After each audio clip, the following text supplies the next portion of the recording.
It's the awakening ceremony at the Hunter's Academy, and Su-ming already knows how this is going to go. He stands in the crowd, watching the top students step forward one after another. First girl steps to the awakening portal, and blue light bursts out. She gets a 7-star necromancer rare profession, and the whole academy erupts in shock. When the next student steps up, the portal shifts to purple. It's even rarer. He awakens as a magic hammer warrior, and all the students are losing their minds at how lucky this rich bastard is. Then it's Su-ming's turn. He walks forward and nobody expects anything from him. Just another orphan. Just another background nobody. He places his hand on the portal, and then the entire thing turns red. A massive wave of energy explodes out, and the entire academy can't believe their eyes. Even the director can't understand what he's seeing, because this level of reaction has never been seen before. And that's when Su-ming realizes it. Something from his past life is still with him. The divine artifact he once obtained has followed him into this life. Because of it, the system responds differently, and he awakens the mythical profession. A sword god, and a 10-star rating appears above the portal. Everyone is hyped to see what profession he got. But in the next moment, the displayed job title everyone can see shows Sword Controller, weak, low-tier trash job. The mood in the academy shifts immediately. Whispers start spreading, then students just start laughing at him. An orphan awakening trash. Nothing surprising, but Su-ming just turns away and walks off like he expected this. Because he did it on purpose. He changed the job title with his skill to hide his true power for now. Only one person doesn't laugh, Ji Yao. She walks up to him and sincerely congratulates him, like she actually sees something others don't. And for Su-ming, that moment hits differently, because in his past life, she was the only one who ever stood by him. The only one who tried to help him when everyone else betrayed him. Back then, after he solo defeated the final boss, the people he trusted most turned on him. His scumbag best friend and the bitch of a girlfriend he once believed in. Together they betrayed him just to steal divine artifact he had earned. But this time it would be different. Su-ming remembers everything. And in this life, he's not giving them the chance to do it again. He prepares himself for the beginner dungeon trial happening the next day, determined to hunt the most difficult boss to level up quickly. Meanwhile, a darker plot is unfolding in a luxury room where Jiang Tang and Ren Xiaoman are together. Jiang Tang is furious that Su-ming stole his spotlight at the ceremony, but Xiaoman calms him down with a predatory smile. She suggests that they can still use Su-ming's high attributes for their own gain by luring him in and forcing him to work for them. Because he is focused on preparing for the upcoming dungeon, Su-ming heads to a high-end weapon shop where he encounters crowds of students marveling at a blue display case. They are all staring at the Frost Heaven Cold Sword, a weapon touted as a diamond-rank masterpiece capable of freezing a monster's blood. While the others are intimidated by its $1 million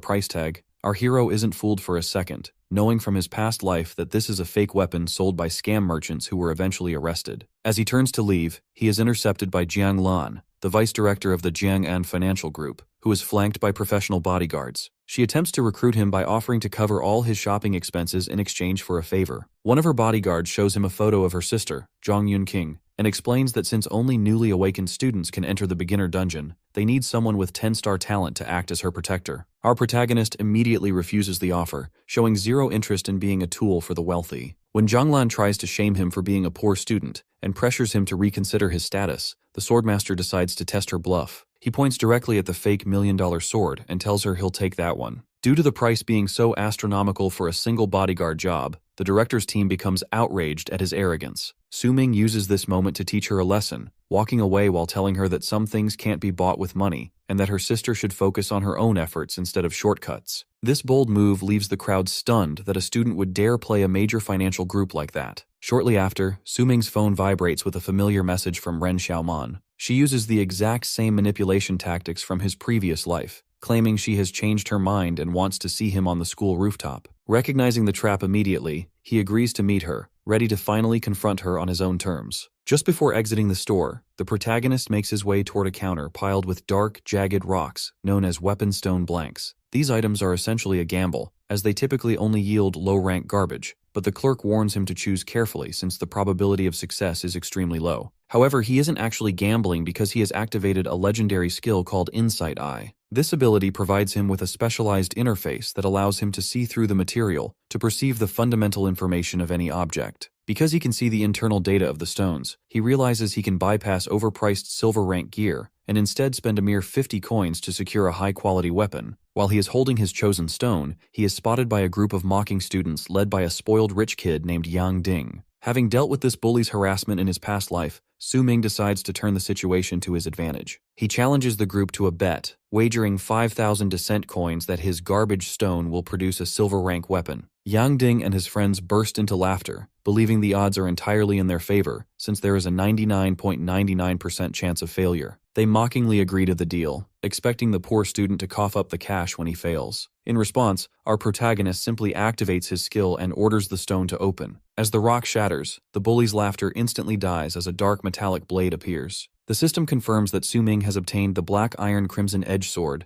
a silver-grade weapon with a unique Blood Drinker affix. This special attribute allows the sword to absorb blood from wounded monsters to heal the swordmaster's own injuries. While Yang Ding and his companions stare with their mouths wide open in disbelief, our hero catches his new weapon, satisfied that he now has a top-tier blade. Yang Ding can only stare in disbelief, muttering about how the hero must have just gotten lucky. Su Ming calmly inspects the weight and edge of the tool, noting that its built-in lifesteal effect is a massive advantage as it eliminates the need to hire a healer. A system notification confirms he has obtained a silver-grade mystical steel sword with a 10-point lifesteal bonus. Yang Ding remains visibly furious and frustrated, but our hero turns the cold blade toward him and demands the 5,000 descent coins from their bet. As the swordmaster walks away, a notification pops up to confirm the funds have been transferred. Although Yang Ding shouts threats after him, the protagonist simply warns him not to bet so casually with people in the future. Nearby, the shop clerk expresses her shock, explaining that no one has successfully pulled a weapon from those stone blanks in years. Because he now has the capital, our boy approaches the counter to purchase a sword sheath for exactly 5,000 coins. The clerk leads him to the display where he secures his new weapon into an ornate silver-grade sheath. This accessory is vital given that it reduces weapon durability consumption by 50%, which is crucial since he lacks the funds for a replacement. While the system prompts him to activate a manifestation function, he declines, intending to upgrade the weapon even further before the next day. Later, as students play basketball under a bright campus sky, our hero reflects on his growth. He realizes that while his sword lord job lacked starting skills, it provided a mythical talent called All Things Ascend. This golden rank power allows him to upgrade the quality of any combat loot once. To test this, he focuses his energy on his blade, triggering a massive surge of power that transforms the steel into a blood-red color. The result is the mystical Steel Blood Oath Sword, a silver upper-grade weapon that heals the wielder upon contact and provides a temporary 5-point attribute boost after every kill. Satisfied with this lethal upgrade, he activates a hidden manifestation function, confident that the beginner dungeon will now be much easier to conquer. As night falls over the city, Su Ming heads to a high rooftop where Ren Xiaoman is waiting with a casual smile. She complains that he is late, but the hero responds by drawing his sword with a violent motion. The girl flinches in terror, demanding to know what he is doing. Looking at her with murderous intent, our protagonist explains that he has come for revenge. Xiaoman is genuinely bewildered, claiming she only came as she accepted his romantic confession and wanted to date him. She even shows him their old text messages to prove they were a couple. Our hero views her drama with total apathy, noting that those memories belong to a past life. He recalls how, as a lonely orphan, he was easily manipulated by her feigned concern and the care he had longed for since childhood. He realizes now that their intimate interactions and his most precious memories were all part of a lie. He yells at her, exposing the dirty dealings she has with Zhang Tang and accusing them of just using his talent. When Xiaoman tries to maintain her innocent act, he shuts her down by calling her a vain and despicable person. This causes her facade to snap, and she reveals a venomous, hateful glare. She screams that he is just a worthless orphan whose only value was his talent, threatening that she and Zhang Tang will never let him go. Su Ming remains unfazed, suggesting she should worry more about her own ruined reputation. Desperate, Xiaoman lunges at him with a hidden blade, but the swordmaster easily sidesteps the attack. He notes that she is still obsessed with ambushing people, but he has already anticipated her move. The protagonist swings his blood-red sword in a swift arc, triggering the Blood Drinker effect. A spray of red energy slashes across Xiaoman's face, leaving her screaming on her knees as she realizes she is permanently scarred. Su Ming stands over her without an ounce of pity, declaring that her downfall is her own making. Now that he is preparing to leave her broken on the roof, he tells her to inform Zhang Tang that he is ready for whatever revenge they plan. He reflects that this single strike has finally severed the lingering feelings and the care he once treasured. As he walks away, a system menu appears with a rewards package from the academy. He receives a fortifying pill, a combat uniform, and 10,000 descent coins. A message from Principal Wang accompanies the gift, expressing hope that their 10-star student will achieve excellent results in the upcoming beginner dungeon trial. Later, Su Ming stands before the dungeon entrance, marking the start of his true challenge. He understands that this environment offers both extreme danger and rare opportunities for those who can survive it. While most warriors aim for standard contribution points by hunting ordinary bosses, our hero knows there is a far more difficult path with much better rewards. Since he is determined to surpass his past life, he decides to ignore the easy route and focus entirely on slaying the ultimate hidden boss. The The setting shifts to the raging forest, an F-grade dungeon filled with blue-tinted foliage and strange creatures. As our protagonist steps through the portal, he notices that the map is completely different from the one he encountered 18 years ago. This is due to the fact the beginner dungeon is randomly generated every year, meaning all spawn points and routes are entirely unpredictable. Despite this change, he remains focused, knowing that the specific monsters inhabiting the woods will also be different this time around. While scouting the area, Su-ming spots a massive elite monster that looks like a gnarled flaming tree. He stays hidden in the shadows as he knows that if this creature's vines lock onto a target, it will drag them into its burning hollow to be roasted alive. To avoid unnecessary trouble, he checks his holographic map and marks a specific landmark. He intentionally rushed to be the first person inside the dungeon so that he could scout the route and collect 3 specific items needed to trigger the hidden boss before the crowds arrive to complicate things. Even though the layout of the forest has shifted, our protagonist is confident because the core strategy for the boss remains the same. As the clock hits 7:30 in the morning,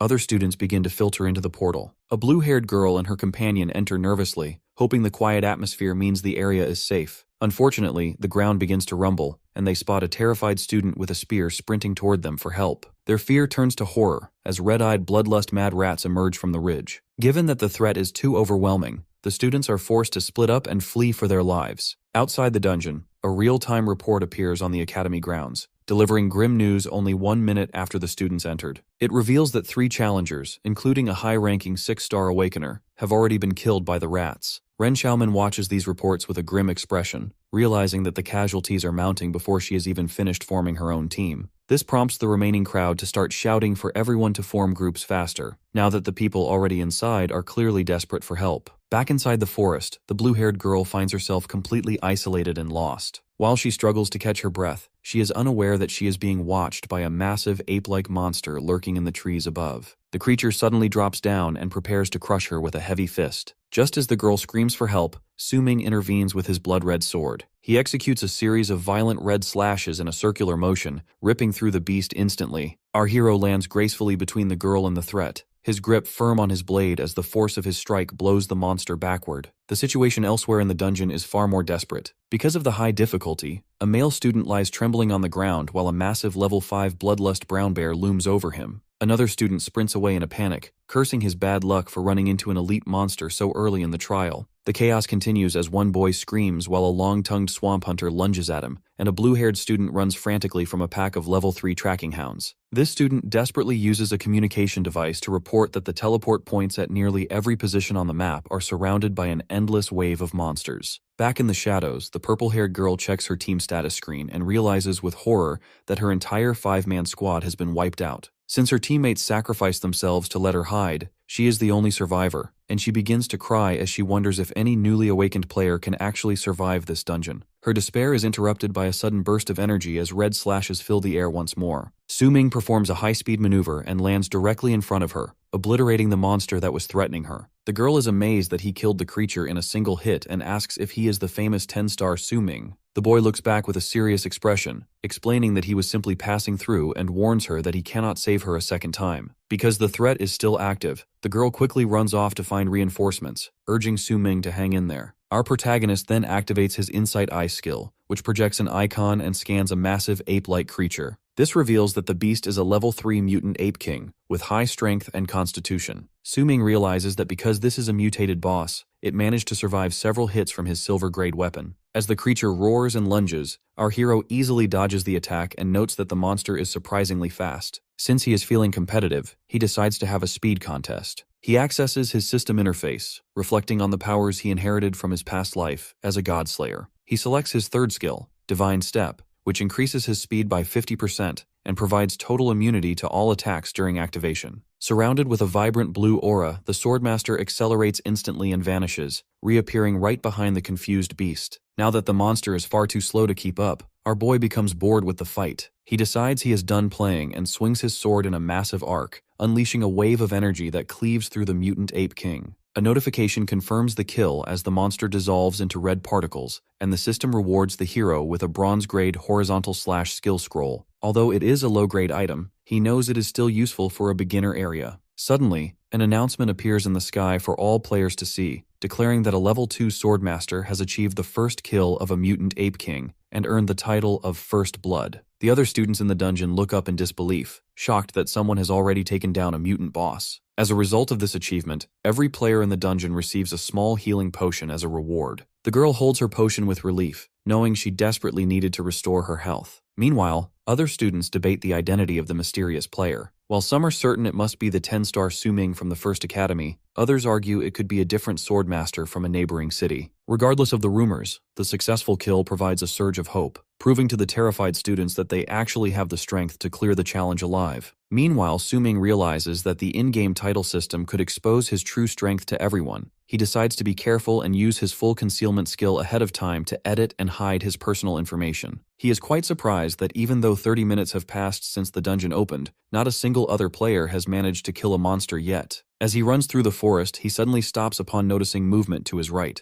Two hungry gray wolves emerge from the foliage, but our hero remains completely calm as he reaches for his sword hilt. He recognizes them as classic starter-level monsters and decides they are the perfect targets to test his new sword technique. The forest air fills with blood as Su-Ming performs a high-speed slash, instantly slicing the wolves apart and earning 80 experience points. This begins a relentless slaughter as the boy leaves a trail of carcasses behind him, eventually eliminating 100 wolves and amassing thousands of experience points. By 9:30 in the morning, he has already reached level 9. The system rewards his efficiency with a new title, identifying him as a legend of the hungry wolves. Su-Ming takes a moment to breathe, satisfied with his success. He reflects on how using the ranged property of his draw slash makes farming these low-level enemies much faster, since the energy builds up within the sheath over time before being released. He narrows his eyes and locks onto a new group of targets, delivering a horizontal draw that erupts in a massive crescent of blue slash to obliterate them all at once. Deep in another part of the forest, the ground begins to shake as a massive, red-eyed mutant wolf king lets out a thunderous roar. While this level 10 leader monster glares toward our hero, the story briefly shifts back to an hour earlier when other students were first forming their parties. Jiao leads her group through the portal, followed closely by several other eager teams. These students find themselves in a chaotic struggle, desperately counterattacking waves of monsters while waiting for reinforcements. A blue-haired student manages to stab a mutant field rat,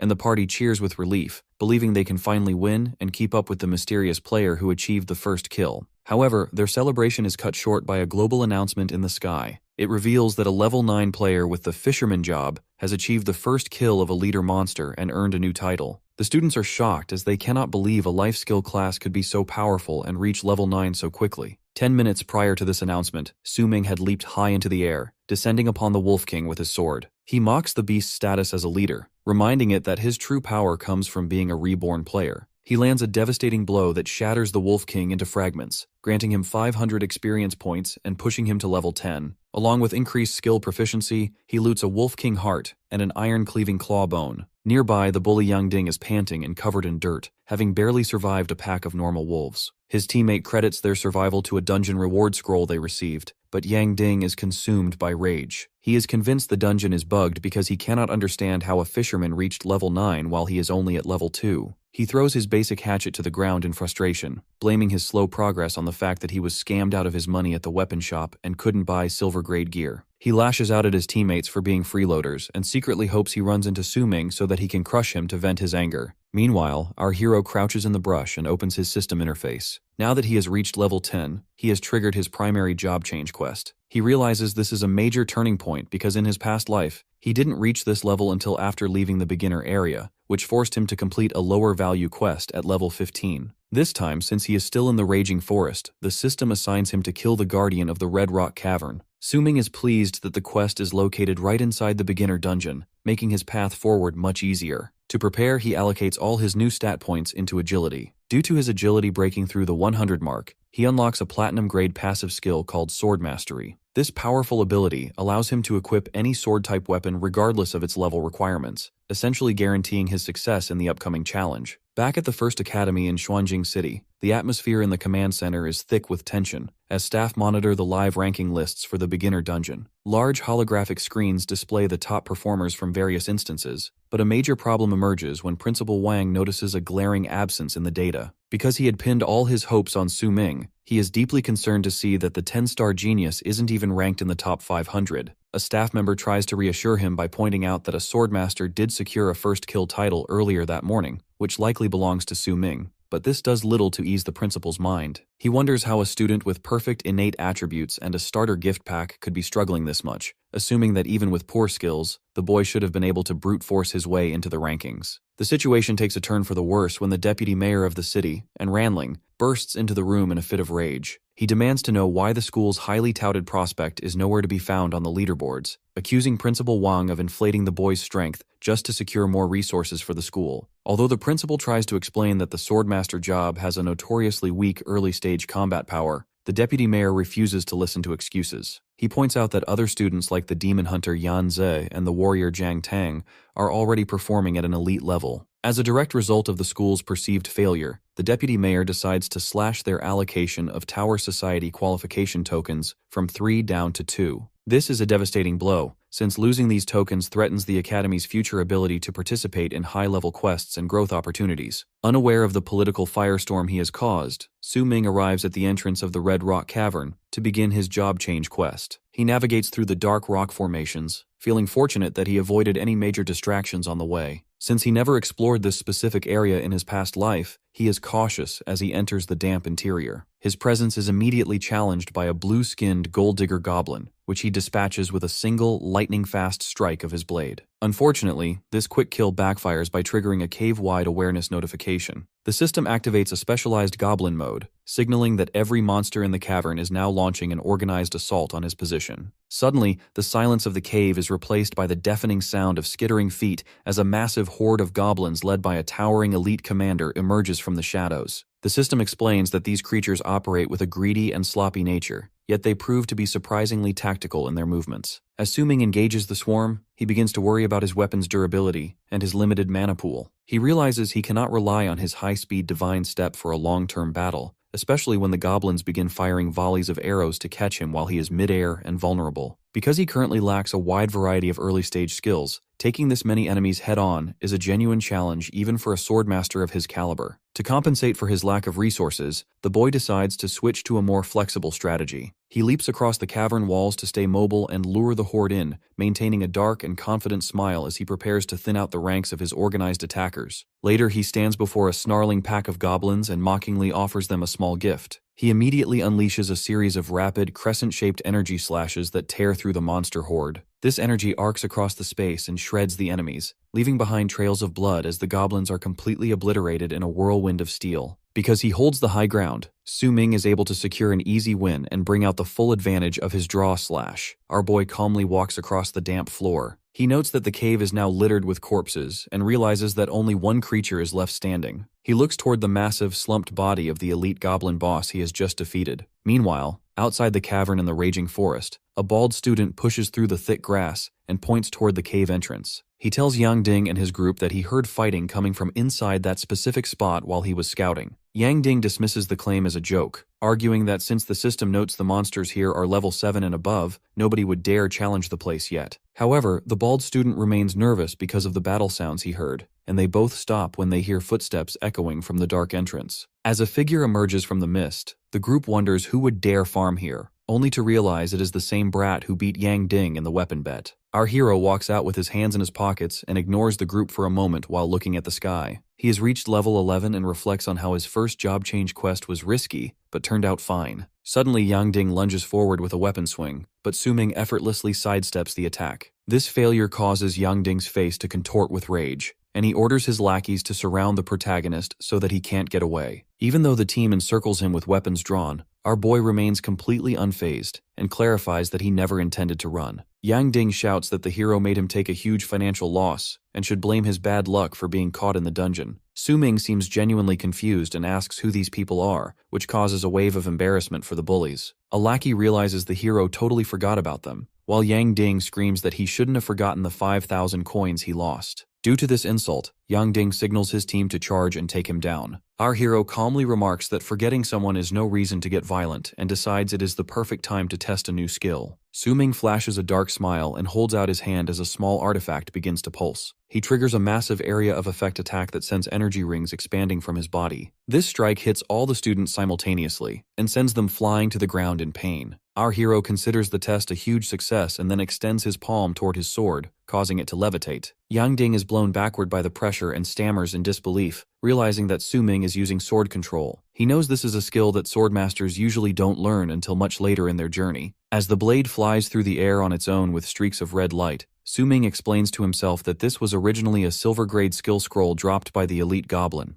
Because of his All Things Ascend talent, he was able to upgrade it to a gold-grade version that fits his style perfectly. He is pleased with this outcome since word will now spread that his job is just a standard swordmaster, helping him keep his mythical status hidden. After clearing the cavern, a golden holographic screen appears to show that he has obtained a hidden blueprint for a final reward chest. However, Su Ming stares at the coordinates with a drop of sweat on his head because the treasure is hidden even deeper in a second part of the cave involving goblin commerce and lifestyle. Later that morning at 11:30, a fire erupts in a different part of the forest. A group of female students cheers because they have successfully cleared all the monsters in their area together. One student credits their survival to Fenfen, their 7-star awakener, and suggests they go split the loot. Fenfen smiles and asks one of her teammates if she is too tired, but the teammate seems distracted. Suddenly, Fenfen's expression shifts to confusion as a thick mist swirls around the clearing. She begins to panic and spins around, realizing that one of her teammates has completely vanished even though she was just standing there. She looks at the empty ground and realizes that since the area was supposed to be clear, there should be nothing there. Fenfen's eyes widen in pure terror as a sharp sound echoes behind her, and she screams as she realizes her friend is actually gone.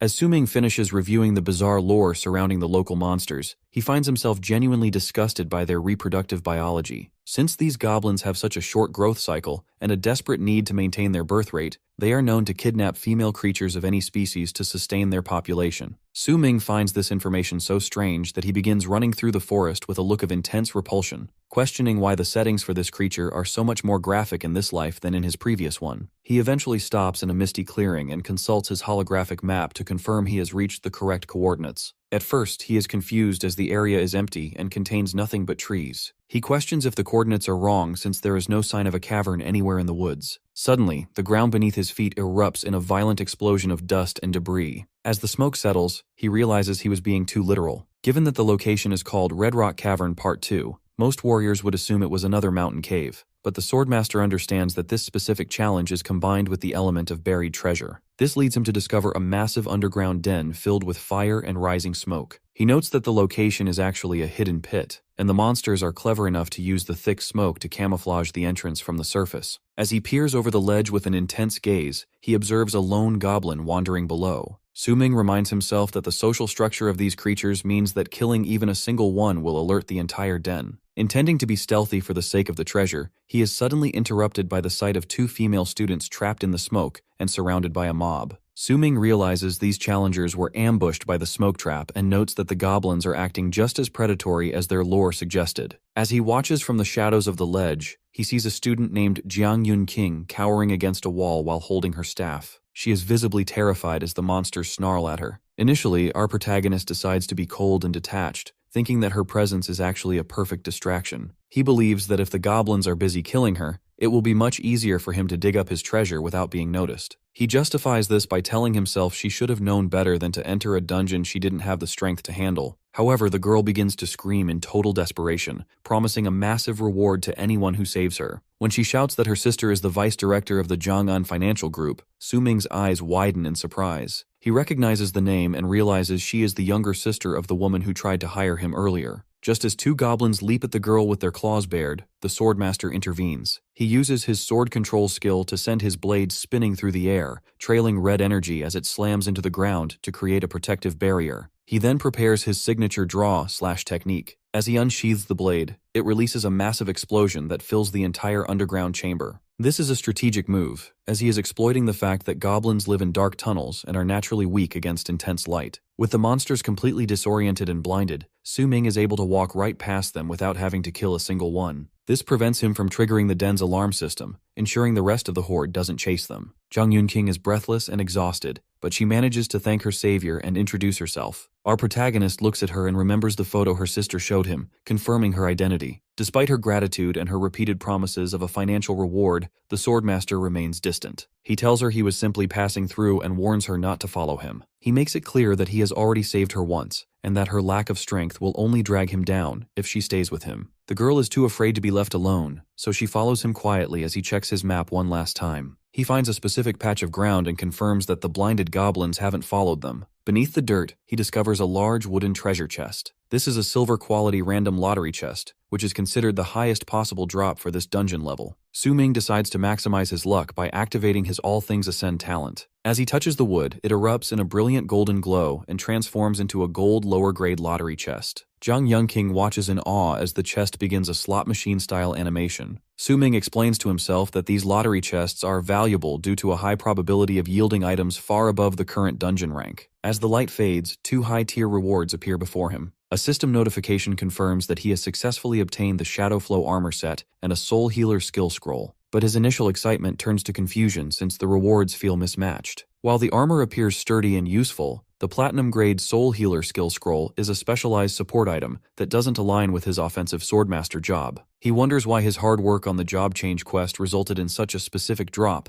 until he notices Jang Yun-king acting shyly nearby. With her revealing that her awakened job is actually a 7-star soul healer, the mystery of the drop is solved. The system immediately registers their proximity and forms a party, appointing Su-ming as the leader. The focus shifts to a violent scene elsewhere in the forest at Naino, where a red-haired student from a rival city is committing a brutal massacre. This savage warrior is working on a dark job change quest that requires him to kill 50 other players. Having already claimed 33 lives, he mockingly declares that the weak have no place in this world and sets his sights on his next target. He corners Ji Yao, who is already exhausted and bruised from the hunt. Her skeleton summon lies shattered on the ground, proving how much she has struggled to stay alive. By 12:30, Ji Yao is barely able to breathe as the shadow of the red-haired killer looms over her. The attacker is actually impressed that she lasted so long, noting that while she has skill, she is still just a student from the Xuanjing Academy, which he considers full of trash. When Ji Yao demands to know why a student from the neighboring Wuyang city would invade their dungeon to kill innocents, the villain explains his cold logic. As his level 10 quest requires 50 player kills, he chose to fly his private jet to their region specifically to target what he perceives as the softest and weakest students. He mocks her defense and shatters her newly summoned skeleton with a single strike of blade. Just as he launches a massive crescent wave to finish her off, a burst of energy intercepts the blow. A group of classmates emerges from the mist to cover Ji Yao's retreat, creating a temporary standoff. At 12 p.m. in the cavern, Su-ming submits his treasure fragments to the system to finalize his own progression. The resulting energy surge triggers his first transition,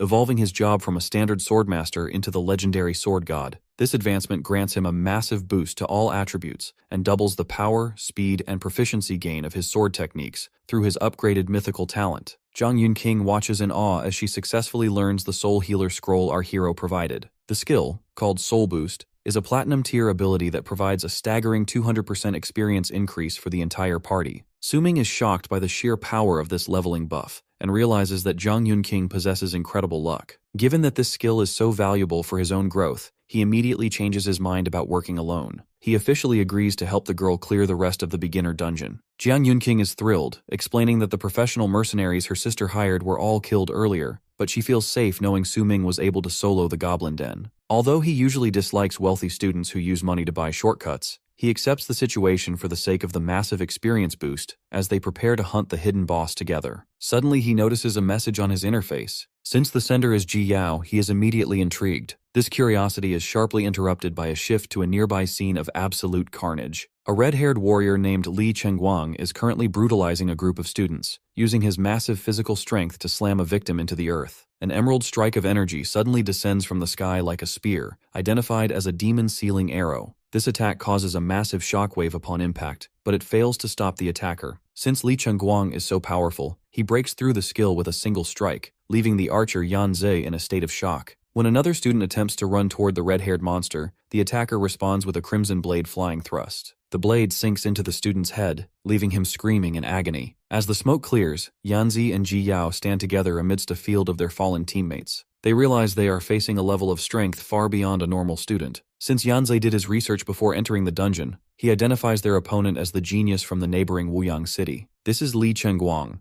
a hidden job blade berserker with a perfect 10-star innate talent. The villain looks at the surviving duo with total contempt, noting that he still needs 15 more kills to reach the 50 required for his quest. Yanza is in a desperate situation as his mana is nearly empty and he can no longer summon undead to create distance. When he asks if backup is coming, Ji Yao looks at him with eyes full of sadness and confirms that they are truly alone. Li Chengguang narrows his eyes with murderous intent and decides to eliminate the annoying archer first. As he lunges forward, Ji Yao bravely leaps into his path and raises her staff to block the blow. Even though she is being pushed back by his overwhelming power, she screams for Yanzi to run. Li Chengguang mocks her for being a weakling who has no right to save anyone. A massive explosion of power consumes the area as his attack lands, leaving Ji Yao collapsed on the ground. Just as the villain prepares to finish her, a silhouette appears on the cliffside above. This is Su Ming, who has arrived after reading the message Ji Yao sent him. Interestingly, the message wasn't a cry for help, but a warning for him to stay away from the dangerous area. Our hero reflects on his past life, remembering how Ji Yao died in his arms while trying to protect him. Since she is still prioritizing the safety of others even in this life, he feels a surge of protective rage. Su Ming leaps from the cliff and lands gracefully between his friend and the attacker. He looks back with confident smile and tells her to stop worrying about everyone else, declaring that he will be the one to protect her this time. The Swordmaster immediately activates his sword control skill, causing his blade to levitate and spin with red sparks. Li Chengguang is caught off guard by this high-level technique and staggers back. The sword zips through the air to clash with the villain's weapon, allowing our hero to strike from above with a face contorted by fury. He calls the attacker a red-haired punk and delivers a crushing blow, demanding to know why he dared to hurt Ji Yao. While the two 10-star geniuses clash, Yanze watches with renewed hope. Suddenly, green healing crosses begin to pulse around his body. He is confused by the source of the magic until Zhang Yunqing appears with her staff. She introduces herself as a soul healer and Su Ming's teammate. While Yanza is relieved to finally have support, Ji Yao is quietly surprised as she remembers Su Ming saying he never works in a party. Zhang Yunqing admits she is still getting used to her new skills and needs a moment to fully stabilize them. Yanzi urges her to hurry since he is worried about Su Ming facing the berserker alone,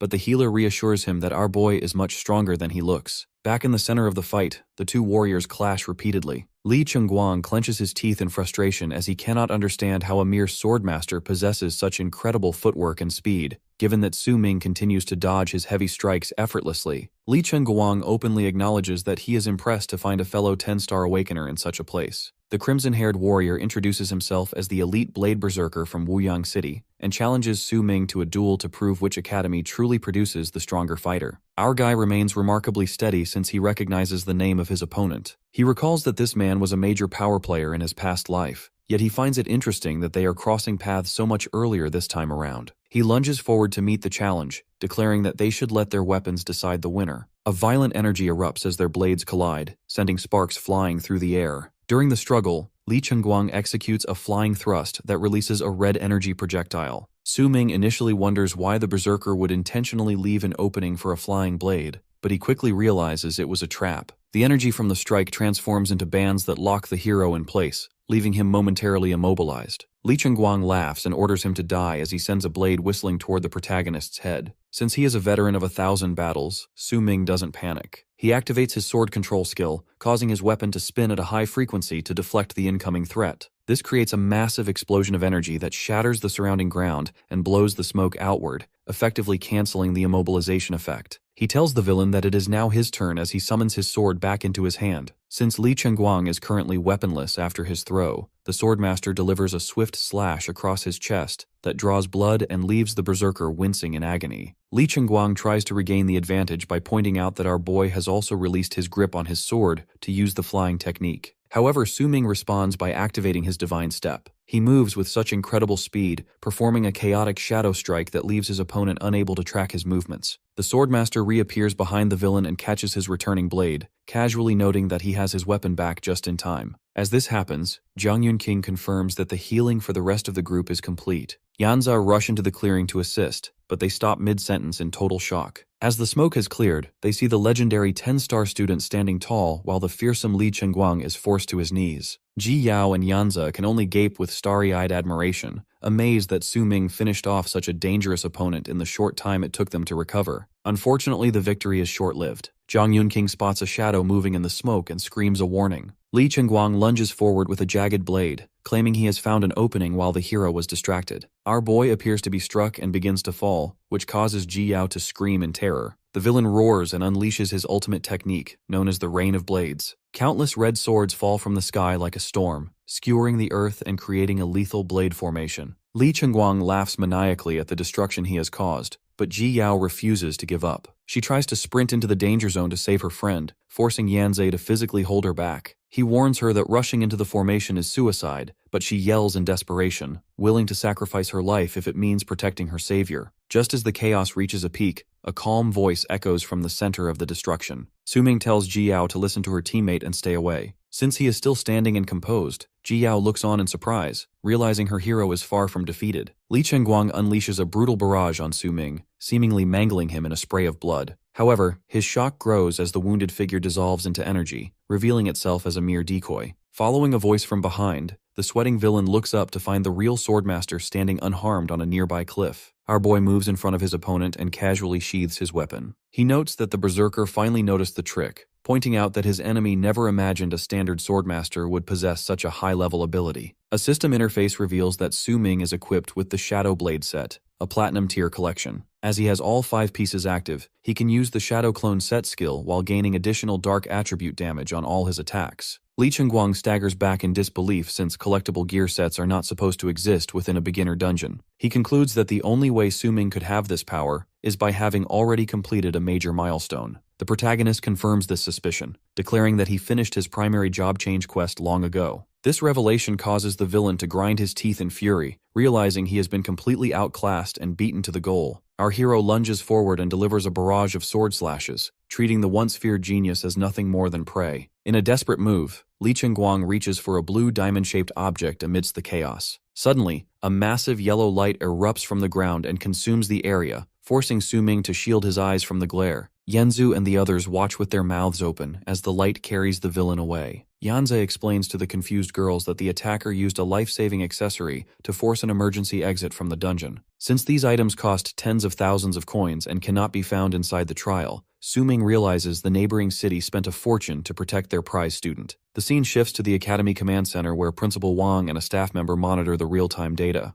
At 2 p.m., the staff members notice something strange on the map. She points out a red sector where multiple players died between 12 p.m. and 12:30 p.m. While the principal initially assumes they just ran into tough monsters, the data shows these students were actually killed by players from a different region. Principal Wang stands in shock, realizing the neighboring city is sabotaging their students. He orders the data logs saved, noting that Xuanjing Academy is often targeted as they usually rank at the bottom of the clearance lists. When the principal asks about their own students' progress, the staff member reports that things are going well. Surveillance footage shows large raid groups forming to push toward the dungeon boss stages. Zheng Tang is leading one of these charges, having climbed to level 9 and nearing level 10. Principal Wang is pleased to see the young master's potential, hoping he can take down the boss to win some pride for the school. The real-time leaderboard confirms that Zheng Tang is tied for first place. Yanzhe is also at the top, followed closely by Ji Yao at level 7 and Zhang Yunqing at level 8. Searching for his star pupil, the principal is horrified to find that Su Ming is not on the upper rankings. He demands to know the boy's current level, only to have his jaw drop when the staff member reveals he is only level 2. As the data shows he hasn't leveled up since getting the first kill title hours ago, the faculty believes he has completely stalled. In reality, at 2:30 p.m., a sword pierces through an elite fang beast. Our protagonist stands over the fallen monster as a system window confirms the kill and his advancement to level 14. This milestone unlocks a hidden set appearance for his gear. Ji Yao and Yanzhe are standing nearby, amazed that they have leveled up several times in just 2 hours. Yanzhe is now level 10, which qualifies him to challenge the standard dungeon boss. Su Ming credits their rapid growth to Zhang Yunqing's experience buff skill. The healer looks at him with gratitude, reminding him that she only has that amazing ability since he gave it to her. Ji Yao is thrilled with their party lineup, noting that they have a perfect balance of experience boosts, healing, ranged damage, and skeletal summons. Most importantly, she feels they are being carried by a total monster. Our hero remains humble, suggesting he is just freeloading off their strengths, but Ji Yao reminds him that they would have died against Li Chengguang without his intervention. While the group feels ready to clear the standard boss, Su Ming looks at his map and reveals that his target is much more difficult. He stands and reveals a blue scepter-like key he looted from the Fang Beast. He explains that he is aiming for the hidden boss, which requires solving 3 riddles from the dungeon notes. The first riddle mentions a silver moon and a cold abyss. He explains that since there is no weather system, the moon must refer to a specific moon-shaped plant. This leads him to a dark lake where the hidden entrance lies. He explains the second riddle was solved earlier when he collected an iris flower from the 8-monster zone. Finally, he uses the water ripple key mentioned in the third riddle. By holding the star-patterned key over the iris flower, he causes the items to glow with energy. This triggers a massive whirlpool in the center of the lake, leaving his teammates in total shock at his detective skills. As the water begins to churn, a giant dark sword emerges from the depths and points toward the sky, signaling the arrival of the ultimate challenge. This disturbance culminates in the emergence of a towering knight clad in heavy armor, seated atop a mechanical horse-like mount. The legendary guardian of the lake, known as the Lost Knight, has finally broken through the emerald waves of the cold abyss. Digital red warning boxes pulse through the air to signal the detection of this S-rank hidden threat. To prepare for the confrontation, a system notifications appear as Yanzei and Ji Yao officially synchronize with the party, with the system designating Su Ming as the leader. Our boy looks back at his teammates with fierce determination and orders everyone to prepare for the battle of their lives. Once the combat officially initiates, 15 minutes pass with the group transitioned into a tactical formation. The red-armored knight is actively searching for a target, forcing the 4 warriors to hide as dark silhouettes within the tall grass. Yanzei and Ji Yao crouch low in the brush with visible concern, questioning if hiding is actually a viable strategy, or if they should attempt a different approach. As the ground shakes from the boss galloping past their position at high speed, Su Ming points out the primary problem. He realizes that with the knight's mount's speed reaching 500 points, their combined agility isn't even half of what is required to catch him. This overwhelming power is put on full display when the perspective shifts to a group of ordinary students nearby who are screaming in terror. They are caught off guard by a level 19 hidden boss appearing in a beginner area and are instantly cut down by the knight's flashing blade. From the safety of the trees, Su Ming and his team observe this carnage. Zhang Yunqing notes that since they are the ones who summoned this monster, they have a responsibility to act quickly. Ji Yo reports that she has successfully followed orders by using all her mana potions to set up a series of delayed traps, prompting our hero to signal Yanzei and Yunqing to begin the next phase of the plan. While staring into the distance, the protagonist reflects on the rarity of this moment. In his past life, he never challenged this specific hidden boss because most awakeners are too afraid to risk such a fight so early in their journey. He understands that since so few people ever decode the riddles, the knight's true form and its massive speed stat remained a secret to almost everyone. To kill this monster, he realizes they must first knock it off its horse to negate its mobility advantage. The execution begins as Yanzi draws back a green bowstring and unleashes a barrage of energy arrows in a multi-shot hunt. Although the arrows impact all around the Lost Knight and create green explosions, they simply bounce off the boss's level 5 heavy armor. This attack is actually a feint to switch the Guardian's aggression. Once the boss looks toward the cliff, Yanzi confirms he has pulled the target's attention, allowing Zhang Yunqing to cast a spell that creates a thick cloud of fire and smoke. Our hero explains the logic of this strategy, noting that the first step involves Yanzi pulling the boss toward them, while the second step uses Yunqing's smokescreen to blind the rider. He finds it clever that they are using a trick learned from the Goblin Den to hide the trail entrance. As the Lost Knight rides blindly into the smog, the ground beneath him erupts. Dozens of skeletal hands burst from the earth to grab the mechanical horse's legs, pinning it in place with a massive skeleton horde. A purple magical seal expands on the ground to activate the delayed trap, which Ji Yao explains is a technique where basic summoning skills are stacked together. To further secure the kill, Zhang Yunqing raises her staff to cast a soul drain, which slows the knight's movements with blue energy. Su Ming watches the success of these combined steps from above, acknowledging that without the teamwork of his allies to lock the boss down, he might not have been able to farm such a high-level enemy. With the knight finally immobilized, Su Ming descends from the ledge and grabs the boss from behind with all his might to force the rider off his mount. Due to this sudden impact, the red-armored knight loses his balance and is thrown from the saddle while the horse is pushed back. As the dust settles and the knight lies on the ground,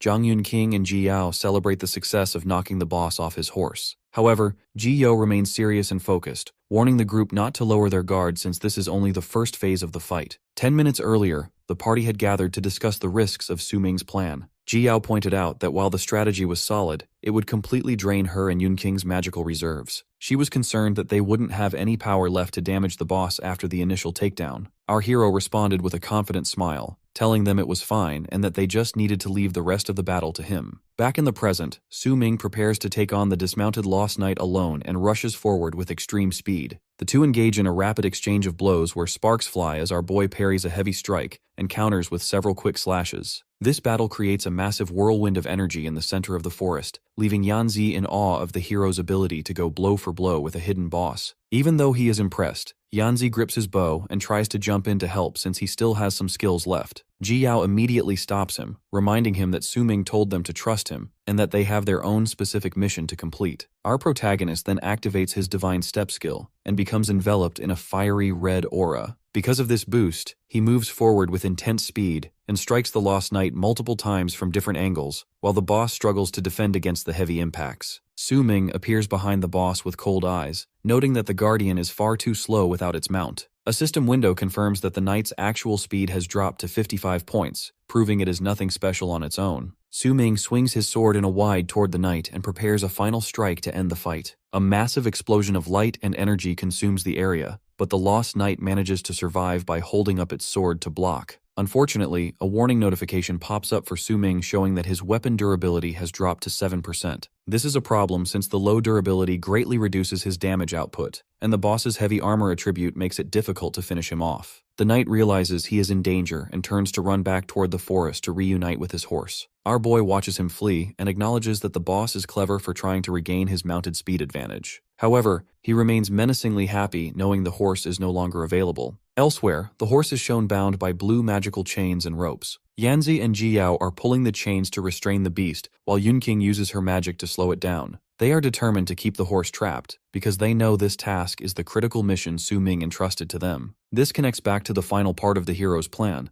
where he explained that while he handled the boss, his allies had the vital job of ensuring the rider could never get back on his mount. Su Ming initiates the battle with a powerful draw slash, forcing the heavily armored Lost Knight to defend itself. Because of the scale of the attack, the boss responds with a water-based energy eruption that shatters the surrounding ground. The Swordmaster manages to stay safe by weaving through the debris, taking note of the monster's high-level skills while maintaining a low stance for his next move. Looking up at the towering knight, our boy begins to channel a red energy arc around his body. He utilizes his sword control skill to send his weapon flying through the air, delivering a series of high-speed impacts against the boss. While the hero maintains intense focus on manipulating his blade, a system warning appears to show that his weapon durability has plummeted to a critical 3%. He continues to leap through the air and clash with the armored knight, but he realizes he cannot afford to waste any more of his weapon's remaining life. Luckily, he notices red runes and cracks spreading across the knight's chest plate, signaling that the heavy armor is on the verge of breaking. He continues with multiple sword slashes. The Lost Knight lunges forward in response, as it drives its blade through the hero's chest. Blood sprays across the silver armor, and the knight looms over the wounded warrior. However, the image of the hero dissolves, revealing it was only a decoy. The real Su Ming appears from behind, remarking that the trick is just as effective against monsters as it is against human players. Standing in the blue mist, the boy radiates an aura as his full equipment set activates. He offers a confident smile, clearly satisfied with the power boost provided by his gear. He uses his sword control once more to send his blade zipping through the air, causing slashes. This relentless pressure causes the knight's heavy armor to finally shatter into fragments. As Su Ming leaps high into the air to finish the job, his current sword completely shatters because its durability is fully depleted. This doesn't slow him down, as he reaches to draw out a sleek, dark energy shadow blade. He holds the new weapon with a smile, knowing the fight is over. By 3:30 in the afternoon, the scene shifts to the communications room at Xuanjing Academy. Principal Wang enters the tech space to find several other principals already waiting for him on holographic screens. One principal mockingly points out that the academy from Xuanjing is the last to arrive, suggesting that perhaps no students there have been able to challenge a boss yet. Principal Wang tries to defend his school by noting that clearance results usually arrive after 3, but the other leaders remind him that his academy is typically dead last anyway. The principal remains serious, explaining that his delay was caused by real-time data showing that outside players snuck into his school's dungeon. He accuses the other cities of causing trouble, specifically pointing out that the victims were killed with blade skills similar to those used by the Wuyang Academy genius, Li Chengguang. The principal from Wuyang, known as Old Si, becomes defensive and demands evidence, claiming that Li Chengguang is currently busy challenging their own city's final boss. Other principals begin to boast about their own progress, with some academies already pushing their bosses into a second phase. Principal Wang looks down at the 2 Tower Society tokens in his hand with a worried expression. He realizes that if his academy doesn't achieve a first clear this year, they will be left with the lowest number of qualification tickets in their history. He places all his hopes on Zhang Tang, believing him to be the student closest to clearing a boss. Meanwhile, back at 15 minutes past 3, Zhang Tang is shown in the forest desperately ordering his teammates to charge. He screams for them to use all their mana to kill the final boss, a massive one-horned beast man named Shinba. Unfortunately, the level 15 monster proves to be too powerful, striking down students with bloody punches. As the other students cry out in terror that they are no match for the beast, a bruised and exhausted Jiang Tang refuses to give up, obsessed with claiming the dungeon reward for himself. He suddenly receives a message from the scarred Ren Xiaoman pleads for revenge, sending Jiang Tang into a disheveled fury. Vowing to avenge her by seizing the dungeon's final reward, he lunges at the beastman Shinba with his mace raised high. Unfortunately for him, the monster suddenly vanishes into the night before the blow can land. This causes the surrounding students to freeze in confusion while the forest is bathed in a strange blue digital glow. Jiang Tang stops his assault and looks up in disbelief since digital grids and particles are filling the air to signal a massive system event. An announcement banner appears in the dark sky for every player to see, declaring that the hidden boss has been defeated. The system congratulates the victorious party for slaying the lost knight and instructs all players to prepare for their return home. Back at the lake bed, Su Ming stands over the dissolving remains of the knight with a calm smile. He observes that the battle is finally over while his teammates watch him from a distance in total shock. Ji Yao is filled with a sense of relief and awe as she realizes that Su Ming has successfully achieved the impossible by soloing the hidden boss. The scene shifts to the Academy Command Center where Principal Wang and others stare at a blindingly display. On side screens, the principals from other cities are equally stunned and begin arguing that the victory must belong to their own elite students like Li Chengguang.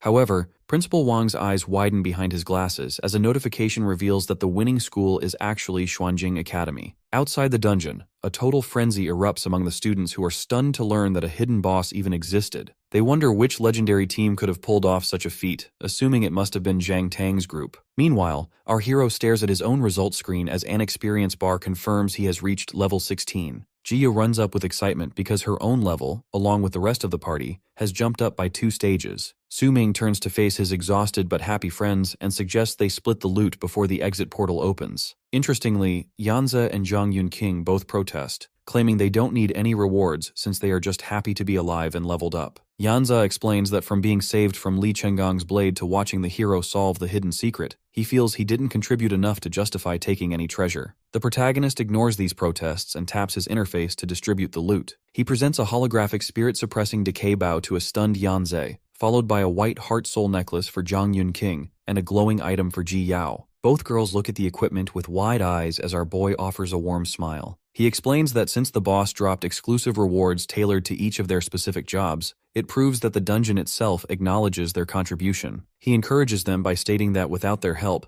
the challenge never would have been completed. As the system confirms the final clearance of the raging forest, a blue portal opens in the middle of the woods. A final stat box shows the clear time was exactly 8 hours and 20 minutes. Su Ming notes that the dungeon is entering the settlement phase, where contribution rewards are handled in the real world. He informs his team that an exit portal will appear beside every surviving player, so he looks back one last time to congratulate them on surviving the challenge. Outside the portal at 4:30 p.m., the atmosphere is heavy with sorrow. Many students have collapsed to their knees in tears because their friends and loved ones haven't returned. Ji Yao cries as she realizes only 10 students from their class survived, and Yanzi notes that he is the only one left from his original squad. Standing in the middle of this grieving crowd, the Swordmaster reflects on how the world has been since the first awakening day. He views it as a survival of the fittest environment, where some find joy and power, while others are broken by loss. He concludes that only by constantly becoming stronger can anyone survive this insane world. Suddenly, a screen featuring Principal Wang appears above the students. He delivers a stern but paternal speech, explaining that this dungeon was their final lesson as graduating students. He tells them that being an awakened one represents responsibility and peace, rather than just money or honor. Ji Yao watches Su Ming with tears in her eyes and asks if he feels sad or happy about the loss of their classmates. Su Ming calmly tells her that those classmates will revive. Just then, Principal Wang announces that the true meaning of this lesson involves understanding the value of life, and he reveals that everyone who died in the dungeon will actually revive in 30 minutes. As the students shout in disbelief and relief, the principal explains that the lost ones will soon return to their sides. Su Ming turns and begins to walk away from the crowd, leaving Ji Yao in a state of shock. She watches him go and wonders how he could possibly have known about the revival before the principal even mentioned it. Digital notifications flash as the dungeon settlement phase begins. A series of profile cards appear to break down the efforts of the survivors, beginning with Li Guanran, who managed to take down a few rabbits and a chicken for a small handful of coins. Songjue follows with a slightly higher contribution for defeating an elite cat,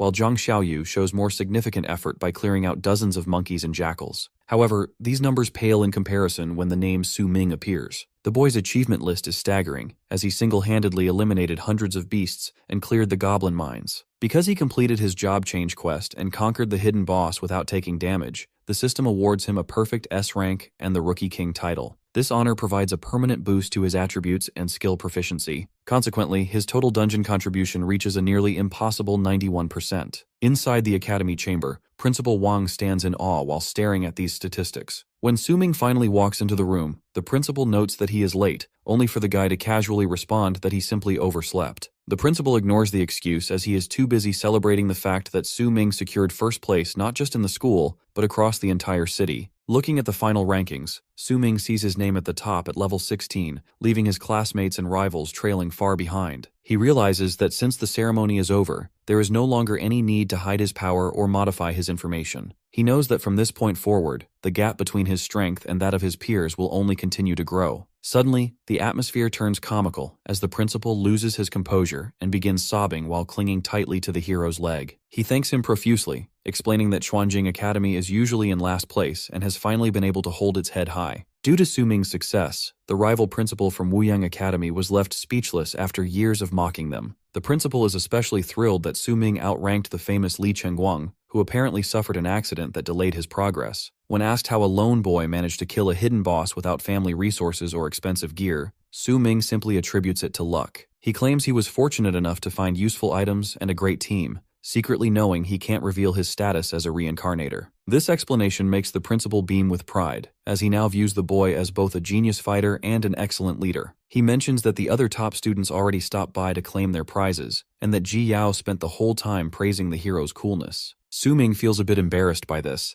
knowing how much his friend loves to compliment others. The principal then presents a golden wooden token, which is the highly coveted Tower Society qualification. With the academy performing so well, even the skeptical deputy mayor was forced to allocate 5 tokens to the school instead of the usual 3. Su Ming accepts the item with a smile, already knowing exactly what it represents. While most graduates are forced to grind slowly through dangerous low-level dungeons, this token allows him to bypass the slow start and access a much faster training path with abundant rewards. He reflects on how he lacked this advantage in his previous life, and determines that this time, he will seize every opportunity to prepare for the future. After a serious handshake, the principal officially graduates the boy, reminding him that the world outside is no longer a simulation. In the real world, every challenge is a gamble where failure can result in permanent death. Su Ming acknowledges the warning and departs, leaving the academy behind for good. The scene shifts to the wealthy district of the city, where Zhang Yunqing has safely returned to her lavish home. Her father is overjoyed to see her and assumes the professional guards hired by his eldest daughter were responsible for her third-place finish. Luckily, Zhanglan is honest and admits that the credit actually belongs to Su Ming. Yunqing explains that the original guards were wiped out by a trap, and that she would have failed if the hero hadn't appeared to carry her through the dungeon. She describes him as an incredibly skilled challenger who gave her top-tier equipment and skills. Zhanglan realizes that this is the same student who refused her money at the weapon shop, and she notes that fate is strange for bringing them together anyway. Seeing how highly both daughters think of the boy, the father decides they must eventually find a way to properly thank him for his help. He instructs his eldest, Zhanglan, to find the boy's contact information while he arranges for a professional chef to prepare a celebratory feast. However, the joyful atmosphere shifts instantly when the chairman receives an urgent phone call. He initially tries to cancel his upcoming appointments to focus on his family, but he is forced to stop in his tracks as his staff delivers a shocking report. It turns out that over the past 2 days, a series of assassins have been targeting their people, and the evidence points directly to the rival Zhang family as the masterminds behind the hits. 2 days later, the focus shifts to Su Ming as he prepares for the next stage of his journey. Ji Yao calls him on his smartphone to remind him of their scheduled departure for the Tower Realm, sounding worried that he might try to head off on another solo mission. He offers a slight smile and reassures her that he has spent the last 48 hours gathering everything he needs and will meet the group shortly. This transition to the Tower Society is made possible by the golden token Su Ming received from Principal Wang. As the boy recalls his briefing, he remembers that the token acts as a key to summon a personal transport portal that is exclusive to qualified individuals. Standing outdoors, he raises the golden artifact and triggers the identification process. With the system recognizing his status, a massive swirling vortex appears, and he steps through with a look of pure determination,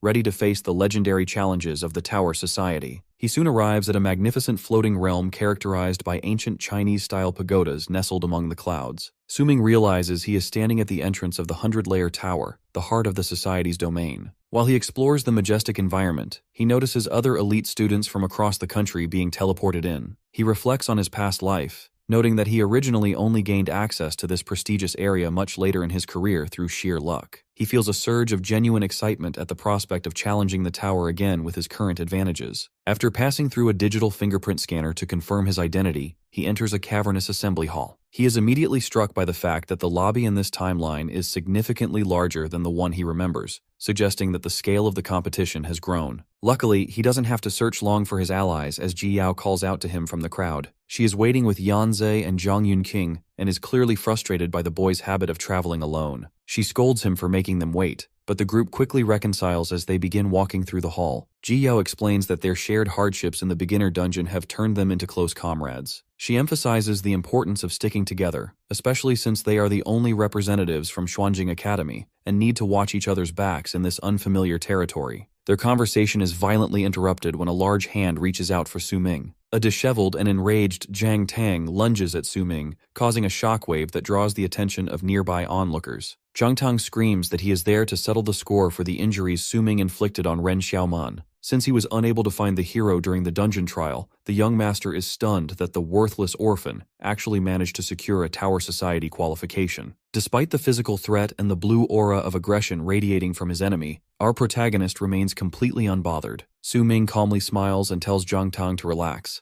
noting that their personal grievances cannot be settled in this specific location. Just as Zhang Tang prepares to strike again, a massive bolt of lightning strikes him down. A system announcement warns that combat and disruptive behavior are strictly forbidden within the society's grounds. As Zhang Tang lies on the ground recovering from the shock, our boy looks down on him and suggests they settle their business properly after the tower event ends. Yanze realizes that even though no officials are visible, the entire assembly is being monitored by powerful observers from above. As medical staff arrive to haul the defeated Zhang Tang away, Su-ming signals for his team to follow him toward the back of the hall. Ji Yao is confused and asks why they aren't joining the long queues to read the official challenge guides. Su-ming explains that those guides are only for beginners who don't know the layout of the system. He leads them to a row of empty seats and tells them that the real secret to starting the process lies there. Although Ji Yao is skeptical since this is technically his first time at the academy, she follows his lead and sits down. As a result of following his instructions to wait quietly, the group is amazed when the Tower Society's specialized selection interface suddenly materializes directly in front of them. A digital screen appears to life, officially welcoming the new challengers to the 100-layer tower entry trial. Because this is a floor-climbing gauntlet, Su-ming realizes his performance here will directly determine his future ranking and entry tier within the society. Ji Yao and Zhang Yunqing quickly follow his lead, taking their seats in the chairs as their own holographic interfaces materialize. The Swordmaster explains that while reaching high floors is the primary goal, the ranking system is actually much more complex. If challengers reach the same floor, their standing is decided by how quickly they finished and how difficult their chosen route was. This is why Su-ming is so focused on the timing. He knows they can gain a massive head start by acting now. He teaches his friends that the ceremonies they see around them are actually a secret test of observation and initiative. Those who wait for the official guides will always be a step behind, while the society rewards those who can seize the moment. With the challenge about to begin, Su-ming asks his teammates if they plan to party up again like they did in the Raging Forest. While Zhang Yunqing is eager to stay by his side for safety, Yanze surprises everyone by refusing. He argues that they relied on Su-ming far too much in the beginner dungeon and essentially freeloaded their way to high levels. Because he wants to truly train and get stronger, the archer decides he must walk his own path. Ji Yao agrees, suggesting that the three of them should form a party without Su-ming to ensure they face a proper trial. Despite her initial nerves, Zhang Yunqing eventually finds her resolve and joins them, determined to prove her own worth. Once the party layout is finalized, the system registers Su-ming as a solo challenger while the others enter as a trio. In another part of the hall, the red-haired rival Li Chengguang watches the hero with intense interest, noting that their score has yet to be settled. After a final exchange of well wishes, the Swordmaster is converted into blue energy and launches toward the tower, becoming the very first person to enter the challenge. Su-ming lands in a vast, checkered arena, ready to face what he expects to be easy pickings. However, his confidence is met with total confusion when his first floor opponent is revealed. Instead of the level 5 purple-furred fiend tiger he faced in his past life, he is confronted by a muscular, free-range Qingyuan chicken. Our protagonist is baffled, wondering if the tower is mocking him for being a noob, or if his rebirth has fundamentally altered the trial. This chicken is no ordinary farm animal, as its level is hidden by strange question marks, and it possesses incredible strength. Strangely, when Su Ming tries to grab the creature by the neck, it exerts a massive force that breaks his grip and kicks him across the floor. Realizing this chicken bro is actually a serious threat, the swordmaster narrows his eyes with newfound respect. As the two lock into a high-speed battle of parries and explosive strikes, the opening ceremony back in the main hall finally concludes. The general crowd is stunned when they see the rankings board already active before the explanation has even finished. While the students marvel at Li Chengguang for already clearing the second floor and taking first place, Su Ming remains occupied in his arena. He is currently forced to use all his speed to defend against the chicken's rapid-fire pecks and devastating kicks. Realizing that this climb will be anything but predictable, Su Ming continues the fight by testing out a hidden step skill which grants him bullet-like attack speed. He is able to lunge forward with a powerful downward arc. He notes that the explosive power of this new move is impressive, yet the Qingyuan chicken proves to be a frustrating target. The bird dodges through the air with ease, causing the swordmaster to slam his blade into the floor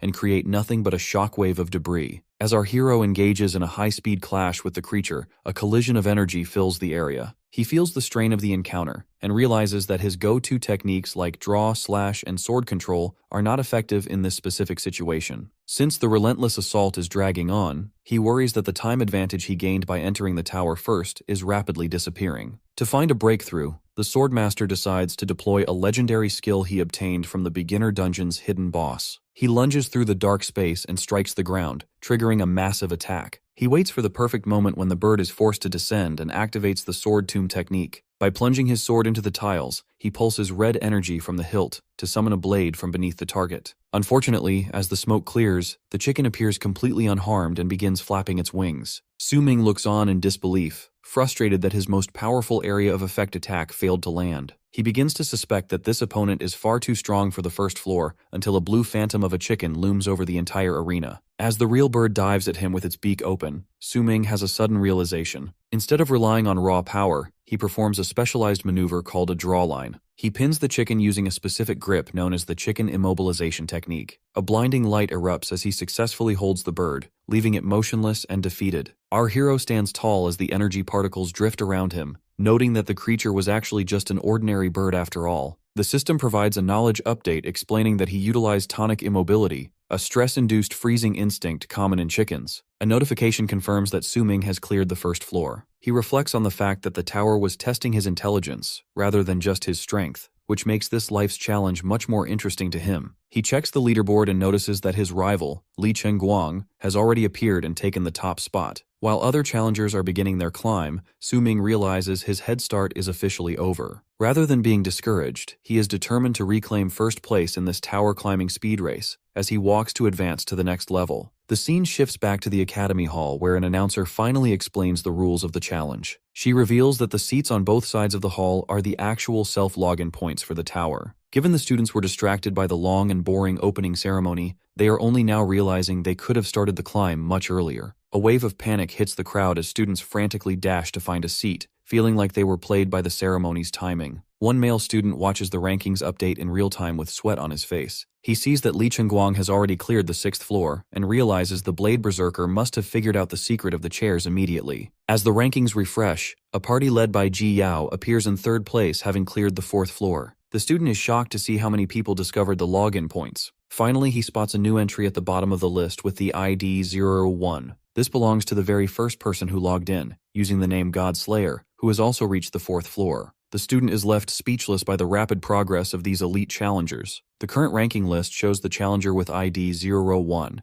and the name God Slayer sitting in 3rd place after clearing the 1st floor. This name causes some confusion, as it sounds more like a title than a standard username. Because Su Ming has successfully moved past the initial challenge, a system notification pops up to offer him a reward for clearing the floor. He is granted a custom title reward. He watches as a teleportation portal for the 2nd floor manifests above him, though he initially questions the actual utility of having a title. While standing before the portal, our boy begins to reflect on his past life and a specific memory of defeating a purple tiger monster on the 1st floor. He remembers that in his previous existence, his reward for this stage was merely a small wooden chest containing common healing potions rather than a special title. Because of this major discrepancy, he realizes that his rebirth has fundamentally altered the way the tower operates. He decides to accept the new reality and types rapidly on a virtual keyboard to set his title. He chooses to use the name of the job he held in his previous life, and the system confirms his new official display name as God Slayer. Su-ming realizes this title has completely replaced his name on the public leaderboard. As he prepares for the next challenge, a system warning signals that a floor guardian boss has arrived. He grips his sword hilt and notes that the name God Slayer suits his current situation perfectly. A level 3 flying bat emerges from a blue portal and lunges at him,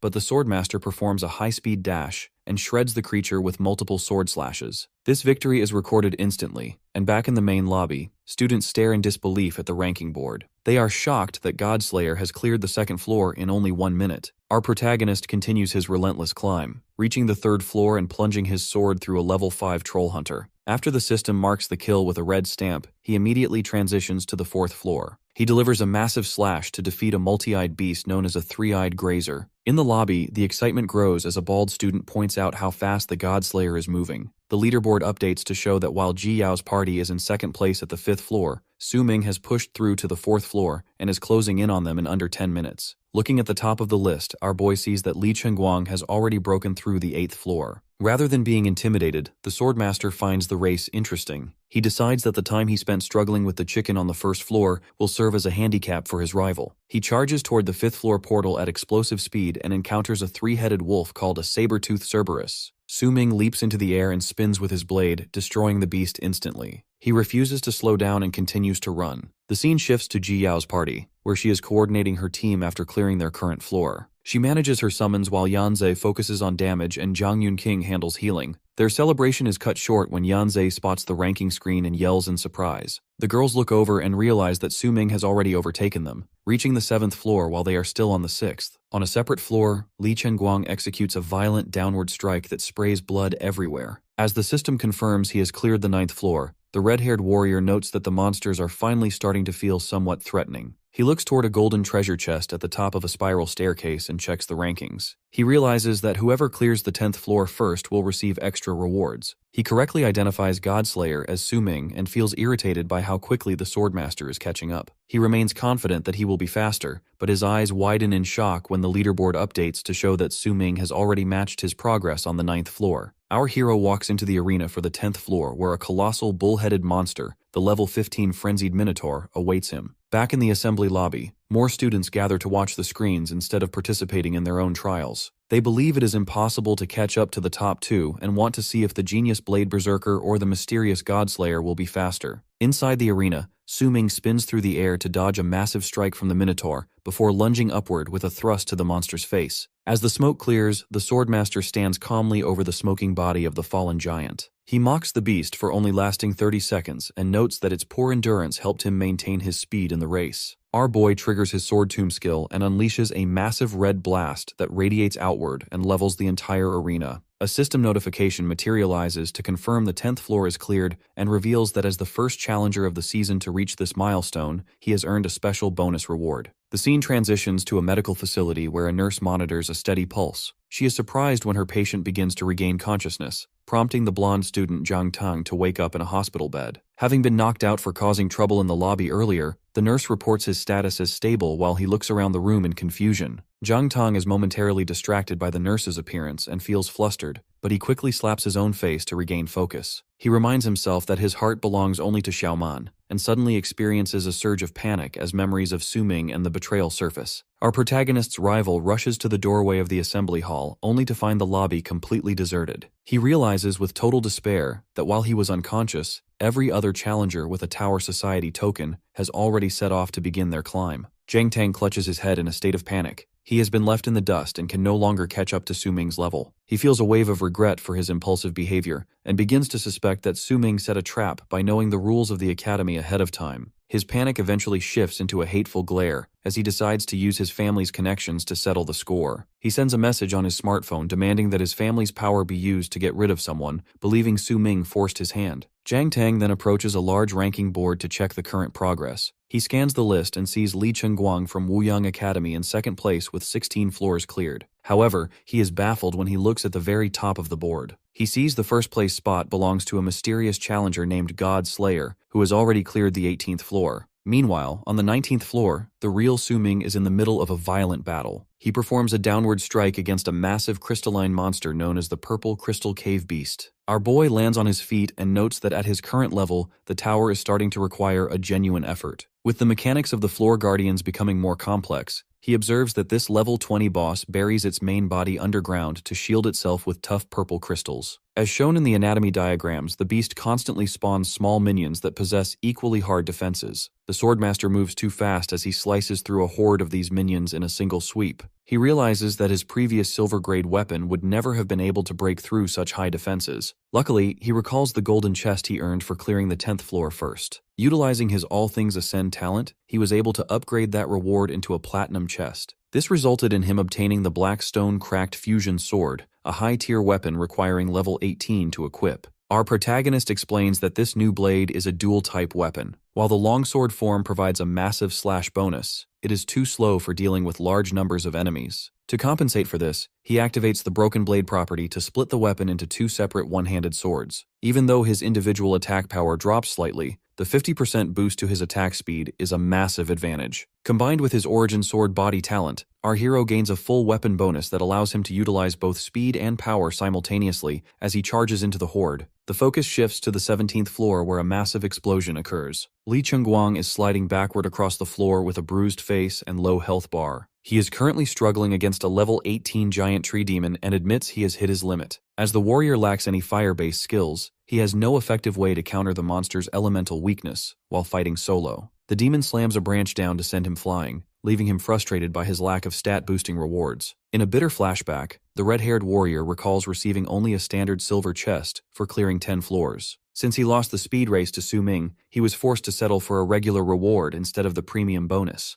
To make matters worse, the chest only yielded a magic-type necklace that is completely useless for his physical-based job. He holds the accessory with a look of pure disgust, realizing that his failure to beat Su Ming to the 10th floor has crippled his momentum in the tower. Li Chengguang struggles desperately. Giant tree demon slams him into the ground. Due to the overwhelming power of the beast, the warrior lies bruised and breathless, realizing that pushing any further will result in his permanent death. This fear forces him to surrender, and he signals his forfeit. Multiple system notifications immediately updates the assembly hall screens, announcing that the second-place challenger has officially failed his attempt. These digital reports also show a wave of other eliminations across various floors, proving that the difficulty of the tower is starting to crush the majority of the students. While others are failing, the perspective shifts to Su Ming as he moves with impressive speed on the 19th floor. He uses his twin blades to slice through crystal minions as he targets the massive pulsing crystal that serves as the cave beast's head. The Swordmaster realizes he has finally closed the gap on his target. He activates his Sword Tomb skill and plunges his blade deep into the core, forcing the monster's real body out from its underground hiding spot. He mocks the creature for its cowardice as the crystal shatters, resulting in a successful clearance of the 19th floor. As more notifications highlight the growing list of defeated parties and confirm the official elimination of Li Chengguang, Su Ming stands before the teleportation gate leading to the 20th floor. He notes that the Blade Berserker has finally stopped, which makes sense to him since the tower's difficulty rises steadily after the 10th level. Based on his memories from his past life, our protagonist knows that the 20th floor represents a major threshold where the challenge jumps up exponentially. He checks his own status and sees he has reached level 20,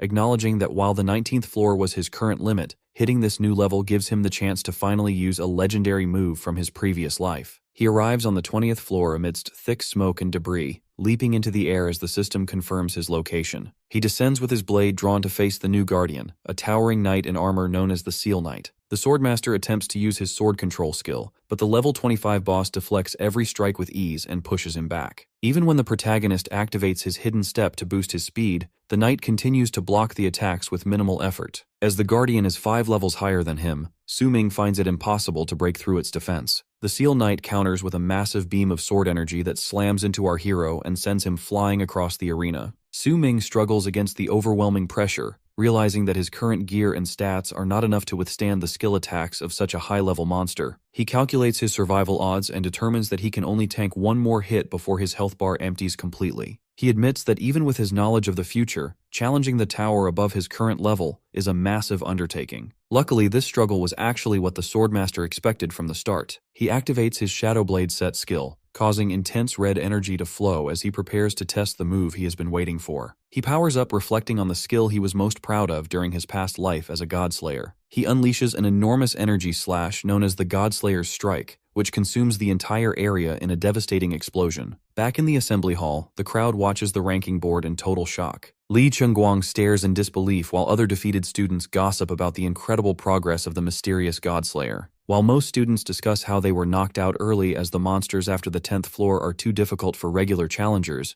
they wonder where this elite warrior came from. They are left speechless by the fact that someone is successfully clearing the 20th floor on their very first tower run. Li Chengguang stands in a state of visible frustration, deeply unsettled by the fact that Su Ming managed to surpass him by challenging the 20th floor. Because of his agitation, he is caught off guard when Luna approaches and notes that this is the first time in his life he has ever lost to someone. This observation causes the warrior to grit his teeth in silent anger as he hardens his resolve against the mysterious Godslayer. Deep within the tower arena, the massive energy of the Godslayer's strike consumes the surroundings. As the smoke clears, the result of the battle becomes obvious. Su Ming is shown kneeling on the ground and breathing heavily. He realizes that he is completely exhausted and admits to himself that he must accept defeat this time. The armored Seal Knight remains standing perfectly still and unharmed despite the devastating attack. Since even his strongest slash couldn't handle the Guardian, the Swordmaster reaches out to a menu and officially chooses to forfeit his attempt at the 20th floor. He closes his eyes and accepts the outcome, but his shock returns when the knight suddenly begins to speak with a deep resonance. The Seal Knight tells the protagonist that he didn't actually lose, which leaves Su Ming staring up in total confusion. The Guardian explains that at the hero's current level, his attributes simply aren't high enough to bring out the true power of such a god-level skill. While Su Ming is frozen in disbelief that a Tower Guardian is capable of prophetic speech, the knight turns away and mentions that he looks forward to a future rematch. Suddenly, Su Ming is teleported back into the assembly hall filled with portals, recognizing it as the rest area for those who have finished their climb. Nearby, a large crowd of challengers gathers around a ranking screen and shouts in excitement. They notice the rankings have updated and discuss how the Godslayer finally failed on the 20th floor. Even though the mysterious challenger stopped there, the onlookers consider it incredibly impressive since even the genius Li Chengguang only cleared the 16th.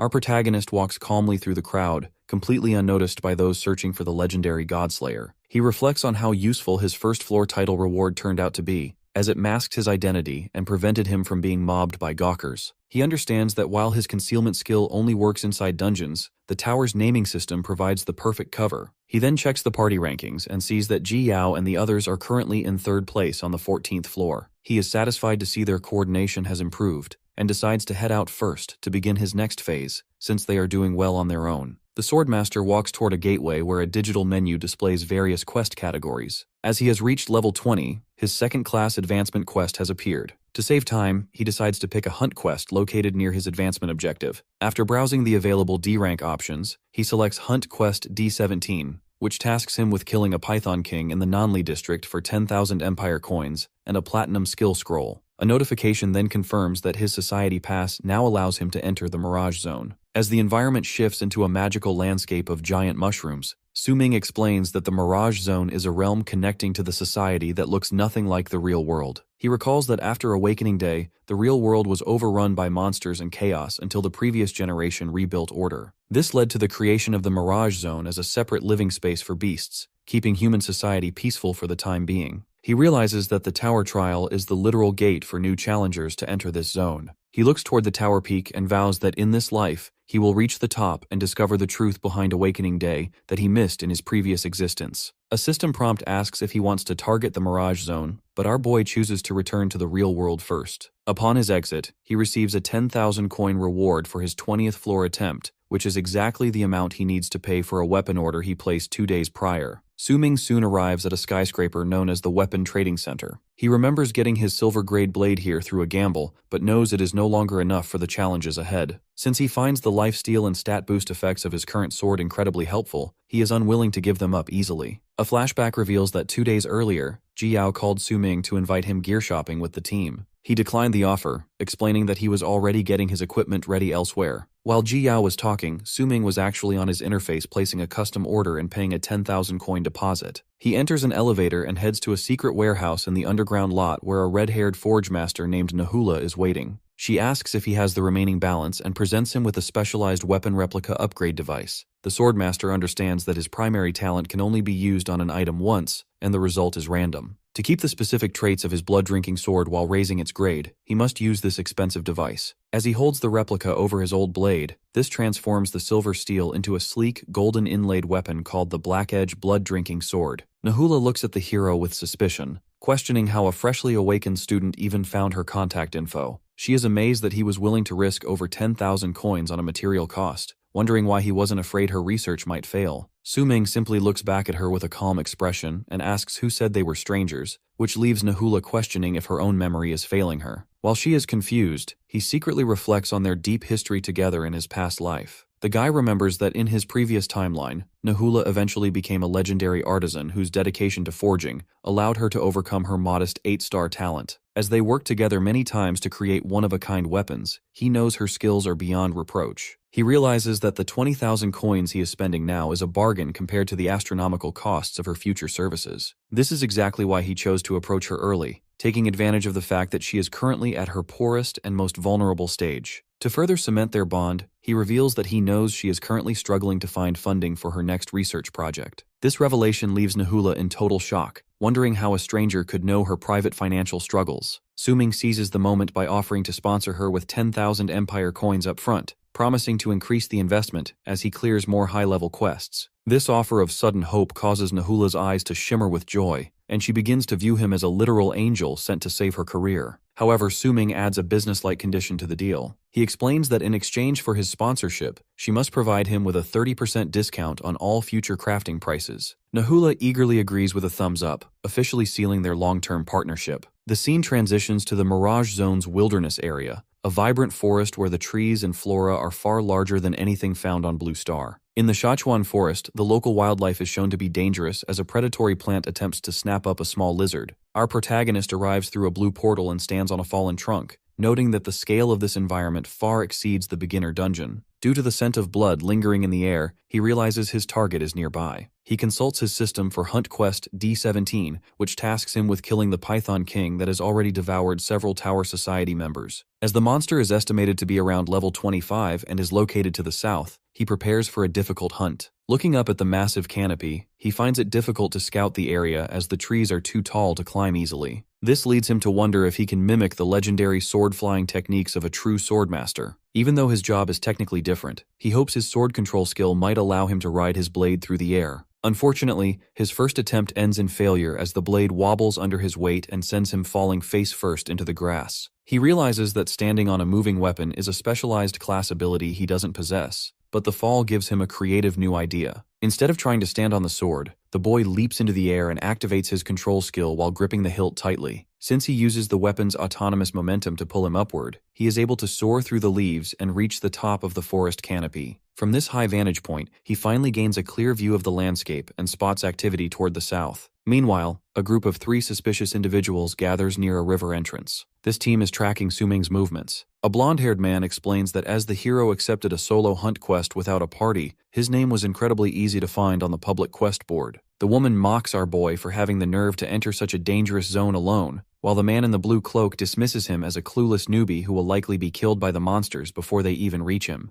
However, the blonde leader, who is revealed to be a level 27 warrior, urges them to hurry. He is determined to reach the protagonist quickly so they can claim a bounty on his head before the forest creatures do their work for them. The story moves into a flashback where a system message confirms that Zhang Tang has forfeited his climb at the 13th floor. He emerges in the lobby feeling exhausted and bitter, as his poor performance and lack of teammates have left his tower ranking in shambles. Frustrated by his slow progress, the young master scans the nearly empty rest area for Su-ming's name on the leaderboard. Because he finds no trace of the hero, he begins to worry that he has lost the opportunity to track and assassinate his rival. The perspective then shifts to Su-ming's former teammates as they enter the lobby. Yanza offers a smile to Ji Yao, thanking her for the spot calling that allowed them to clear the 15th floor. Ji Yao looks down modestly and admits she is tired but proud. She suggests that while they did well, they could have gone higher if they had a better main tank, noting that her skeletal summons are quite squishy. Jang Yun-king walks alongside them and adds that achieving such a result without Su-ming's help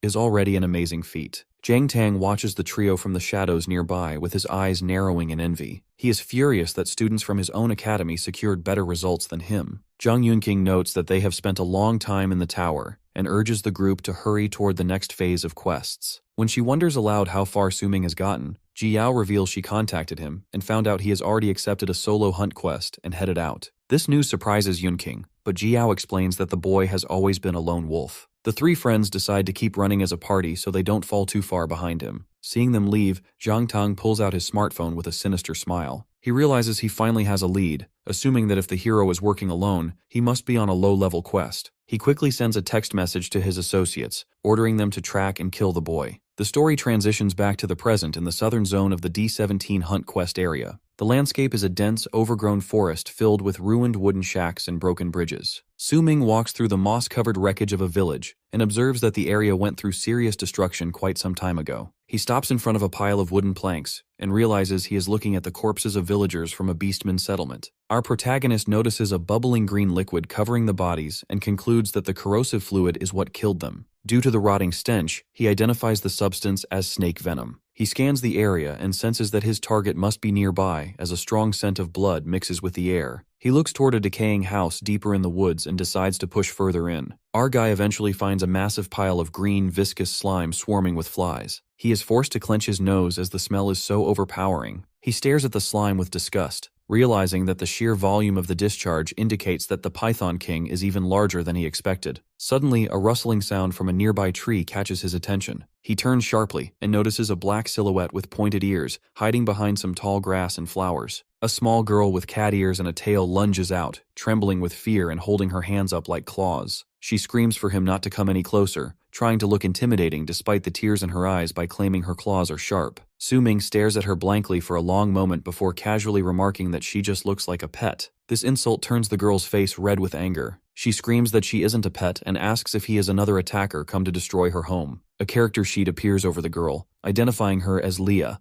a level 3 catfolk assassin with high agility but low strength. Our boy activates his insight skill to confirm her data. He reaches into his pouch and tosses a red glass bottle toward her. Leah catches the bottle in confusion, and Su-ming explains that it is a healing potion for her injuries. He tells Leah to relax, clarifying that he isn't there to attack the village since it has already been destroyed. He looks toward the forest interior and explains his true mission is to kill the giant serpent that attacked her home. Leah looks at him with concern and warns him that the snake is incredibly dangerous to face alone. Our hero remains undeterred, stating that the hunt is exactly what he came for. Leah takes on a determined expression and offers to lead him to the serpent's lair. Her face contorts with grief as she begins to sob, explaining that the monster ate her entire family. Later, Su-ming and Leah walk through a dark and foggy section of the forest under the cover of massive trees. The hero notes that it is getting darker, and he still can't sense any movement, asking if they are going the right way. Leah points upward toward the canopy and tells him the threat is just ahead. Su-ming looks up in surprise, just as a colossal, green-scaled python emerges from the mist. He observes the creature's data and realizes the predator is even larger than he anticipated. This discovery makes him understand that a D-rank quest is a serious challenge, forcing him to rethink his original strategy for the kill. While Su-ming is focused on the beast, Leah suddenly screams for him to watch his back. He reacts instantly as an arrow streaks past his head, narrowly missing him. High in the trees, a gray-haired archer feels frustrated as his target noticed the attack from such a distance. As the group has been exposed, they decides to drop the stealth approach and take the boy head-on. Our hero looks toward the source of the shot and wonders who is hunting him from the shadows. 3 assassins emerge from the darkness, led by a blonde-haired man, the level 27 warrior who laughs mockingly. The leader notes that a mere level 20 awakener dodging their ambush is impressive, but he warns that such luck won't save the boy a second time. Backed by a silver-haired woman and a man in a blue cloak, the leader declares that the swordmaster will die today. The trio launches a synchronized assault to collect their bounty. The cloaked man fires magical arrows while the woman casts a flame spell, and the leader charges with a heavy blade. Su-ming moves through the forest at high speed to dodge the magical blasts and projectiles. The woman glares at him and wonders if he can evade her magic as easily as he dodges arrows, launching a massive orb of energy. A violent explosion of debris follows, and though our hero emerges from the smoke with a slight decrease in health, he remains standing. He clashes with the blonde leader, creating shockwaves that shatter the surrounding rocks. The assassin laughs while pushing his blade against the heroes, mocking the boy's strength and mentioning that it took all three of them just to handle a newbie. The trio regroups and looks down on the protagonist with condescension. They suggest that the clients must be rich to pay for such an easy job, as they expected a monster but found only a clueless student who picked the wrong quest. While Leah watches from the hidden spot in total devastation, the cloaked man mocks the hero for making enemies without understanding the meaning of death. Su-ming sits with his head bowed and breathes heavily in the shadows. He asks his attackers to reveal who sent them so that he can at least die knowing why. The blonde leader raises his sword with a triumphant grin, believing there is no harm in telling a dead man. He reveals that the Zhang family's young master, Zhang Tang, is the one who wants the hero's pathetic life. As the man brings his blade down in a savage motion, blood sprays into the air from a direct hit. Leah stares in horror, but a close-up of Su-ming's eyes shows he is perfectly calm. He notes that the betrayal matches his guesses about Zhang Tang's character. Suddenly, the blonde man shouts in surprise as a second Su-ming is revealed standing high on a ridge behind them. The protagonist looks down at his attackers and remarks that Zhang Tang is the only one who would come at him this aggressively. The leader spins around in absolute terror, unable to understand how two versions of the hero exist. Our boy's right eye pulses with his inside eye as he explains that the figure they just killed was merely a set skill clone. While standing calmly on the ridge, the swordmaster analyzes the situation based on the world's survival rules. He identifies the archer as level 23 and the mage as level 25. He understands that in this world, awakeners cannot hunt others if there is a level gap of more than 10 levels without becoming wanted criminals. For this reason, he calculates that their levels cannot exceed 30,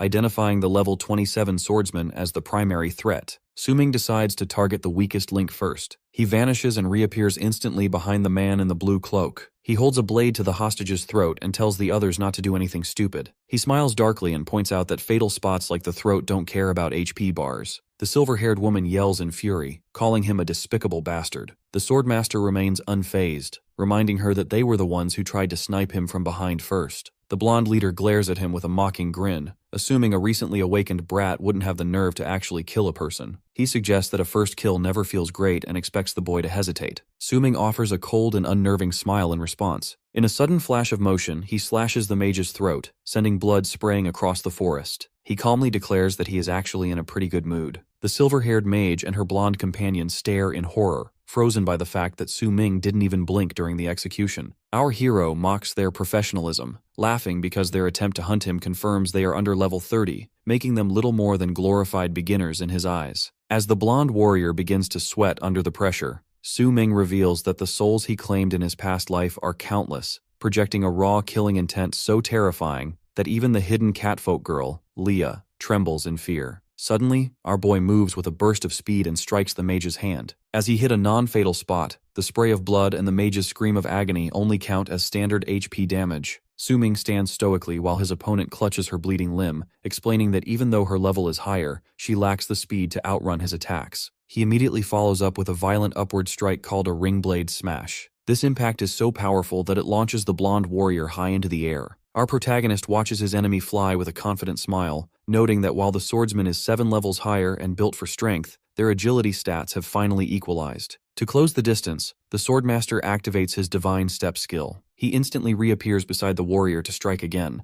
though the blonde man manages to push him back with a swing of his own blade. The assassin mocks the attack as being weak, but Su-ming realizes the level gap is significantly cutting down his raw damage output. He reflects on how life and death battles between humans are calculated differently than fighting monsters. While attacks are generally based on total HP, that logic only applies when hitting normal body parts. He identifies that hitting fatal spots provides a massive damage bonus and a high chance to skip HP calculations for a one-shot kill. However, since his targets are higher level than him, the probability of these one-shot kills on vital points drops sharply. The silver-haired mage continues to yell in pain, but the blonde warrior tells her to stop whining, promising to hire a high-level healer once they get paid. Our boy realizes that due to these level and stat differences, the fight is turning into a protracted war of attrition. After he conceived a new plan, he decides to sprint away into the thick forest, intending to use a strategy where he kills his enemies with someone else's blade. The blonde warrior yells in a panic as his heavy body makes him too slow to give chase. He orders the mage to lock onto the boy with magic. Even with one less functional hand, the silver-haired mage raises her staff and activates a lock-on skill to keep the guy in her sights. She unleashes a massive spear of ice known as the Mystic Life Ice Arrow. Su Ming runs frantically through the trees as the homing projectile chases him, using his sword control skill. The blonde warrior looks up in shock as the swordmaster leaps high into the air and appears to fly over the forest floor. The mage explains that it is natural for a swordmaster to fly on his weapon and focuses on casting more skills to knock him down. Leah watches from the safety of the bushes, quietly cheering for the hero as he soars overhead while clinging to his flying blade. From his high vantage point, Su Ming looks back at the persistent ice spear. He realizes the projectile is still following him and notes that this is exactly what he wanted. He aims his flight path toward the massive green coils of the Python King wrapped around a giant tree. The swordmaster points his weapon toward the giant serpent, leading the mystic life ice arrow to impact the snake's head with a massive explosion of magical energy. The blonde warrior watches from below and wonders if the spell hit the hero, while the mage strikes a proud pose since her lock-on spell never misses. However, their celebration is cut short as a terrifying hiss rumbles through the woods. As the smoke clears, the giant venomous scaled snake lunges down from the canopy with its eyes glowing red with fury. The assassins freeze in terror as the level 26 wilderness boss slams into the ground. The massive serpent possesses 401 strength and 350 constitution, making it a lethal threat. It immediately exhales a cloud of green corrosive venom at the assassins. The silver-haired mage runs in terror as the environment dissolves around her, screaming about why the monster is only chasing her instead of the disabled hero. Su Ming watches the chaos and laughs, explaining that the boss is naturally targeting her because her spell was the one that woke it up. He notes that her high mage damage was actually helpful, as her single spell managed to shave off 20% of the boss's health for him. The blonde warrior lunges forward with a heavy strike skill, swinging his blade with immense downward force to crush his target. This powerful weapon slams into the giant Python King, causing a spray of poison and blood to erupt as the serpent roars in its death throes. Due to the intense physical exertion, the assassin shouts in a final attempt to end the fight, performing a mountain-suppressing heavy strike that shatters the earth beneath the snake. Su Ming observes this carnage, noting that the blonde warrior is built purely for strength. He realizes that as a result of being one level higher than the serpent and going all out, the assassin's damage is truly terrifying. This devious smile returns to the swordmaster's face because he knows that using his enemies to whittle each other down was the perfect strategy. Now that they are both weakened, he decides it is finally his turn to finish the job. The silver-haired unleashes a spear of ice known as the Mystic Life Ice Arrow at the giant Python King, which makes it roar in pain, giving her a moment of false hope that she might be saved. However, multiple sword slashes suddenly rip through her body as Su Ming tells her not to get too happy yet. He extends his hand to control his shadow blade, and the mage lets out a final scream as he strikes her down. This causes the blonde warrior to shout in a fit of rage, for he realizes he is now the one being targeted by a sneak attack. As the serpent lunges, our hero laughs and leaps to a high branch to stay safely out of reach. He mockingly asks the assassin if he needs a hand while the warrior is caught in the giant snake's coils. The blonde man looks back in agony as the swordmaster manipulates his weapon with blue energy, explaining that the assassin should finally understand how annoying a sneak attack can be. Since the previous struggle occurred, the Python King's health is nearly empty. Su Ming notes that thanks to the assassins, the serpent's armor is cracked and its defenses have dropped sharply. He unleashes a massive slash using his sword control skill, striking the blonde warrior through the serpent's body and ending his life. Our boy walks calmly through the settling mist, reflecting on how he found everything he needed without putting in any effort at all. As the dust clears, the catfolk girl Leah stirs on the ground and realizes the threat is gone. She looks at the dead monster and smiles through her tears, because she knows Su Ming has finally avenged her fallen family. Our protagonist looks at the carcass and considers the high-quality rewards he will receive from a D-rank hunt quest, but he is suddenly interrupted by a strange presence. He turns to find a hooded person hiding high in the trees,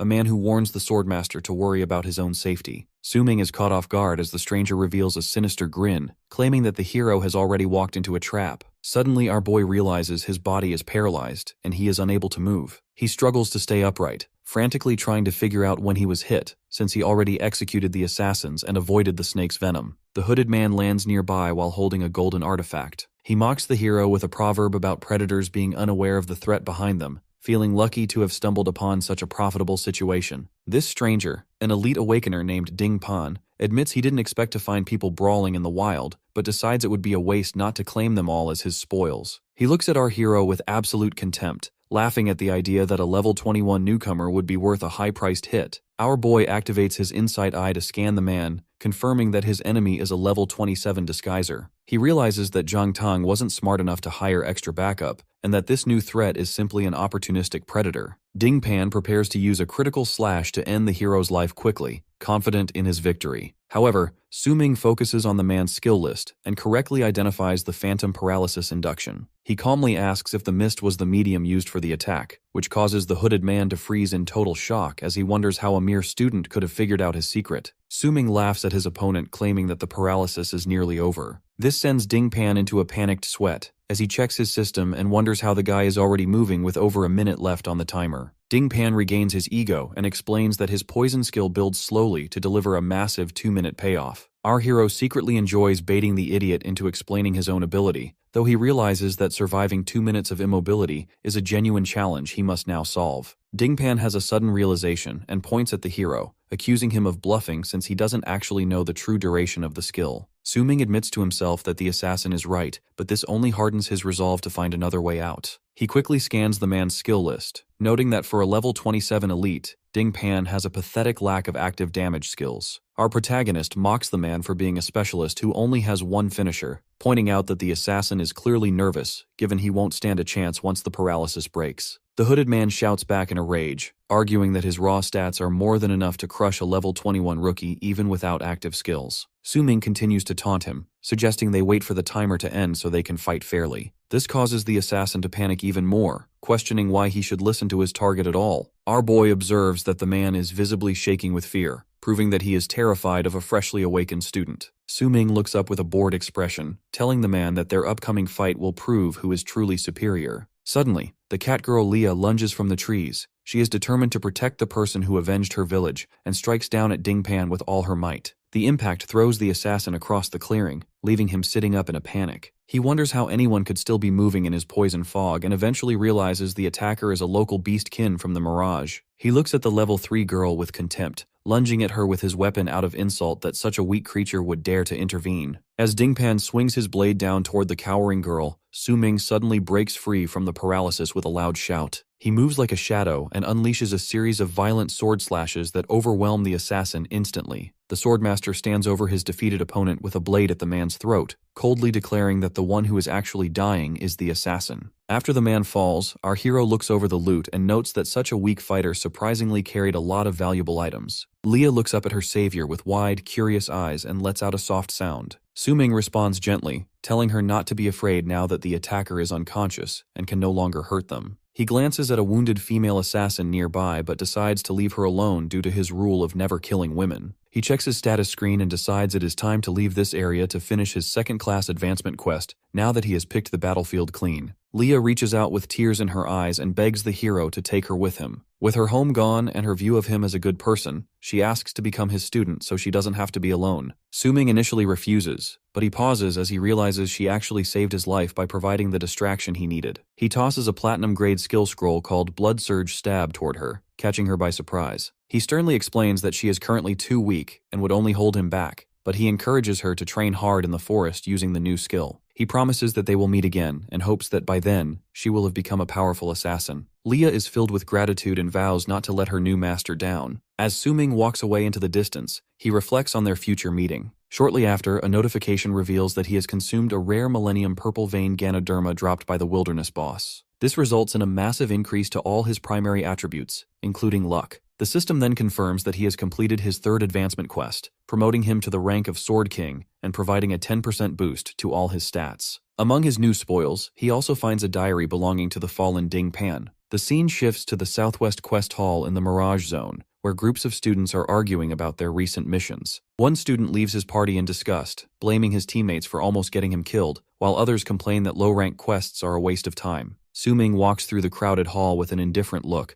noticing that many challengers have already returned from their hunts. The crowd suddenly gets excited as a stylish woman named Miss Mo-mi walks past. People whisper that her party cleared an F-rank quest thanks to a quiet 10-star exorcist on her team. Miss Mo-mi looks at her phone in frustration after her cold teammate hung up on her again. A loud shout suddenly erupts from the other side of the room as a student notices a massive update on the victory board. The crowd is stunned to see that someone has successfully cleared a D-rank hunt quest, which is considered nearly impossible for new awakeners given the level of the Wilderness boss. Miss Mo-mi stares at the screen in disbelief as a treasure chest with a diamond symbol appears. The hall is filled with murmurs of amazement at the reward being upgraded to a diamond grade, leaving everyone wondering what kind of monster could have achieved such a feat. Su-ming stands nearby in the middle of the chaos, looking cool and detached as the world reacts to his success. Since he analyzed the technical details of his fallen opponent, Su-ming realizes that the phantom paralysis conduction skill is incredibly specialized. This ability uses environmental mediums like mist or rain to slowly channel energy into a target over a period of 30 minutes to 2 hours, eventually triggering a 2-minute total paralysis. He concludes that while the preparation time is ridiculously long, the effect itself is fundamentally broken for human-to-human combat. This explains why the assassin Ding Pan had such weak direct combat abilities, yet managed to build a massive kill list of other challengers. By taking out this predator, our hero has unknowingly completed a C-rank bounty mission, resulting in his reward tier being upgraded to Diamond. He is satisfied with the outcome as a Diamond tier reward far exceeds the Platinum loot he originally expected from his standard hunt quest.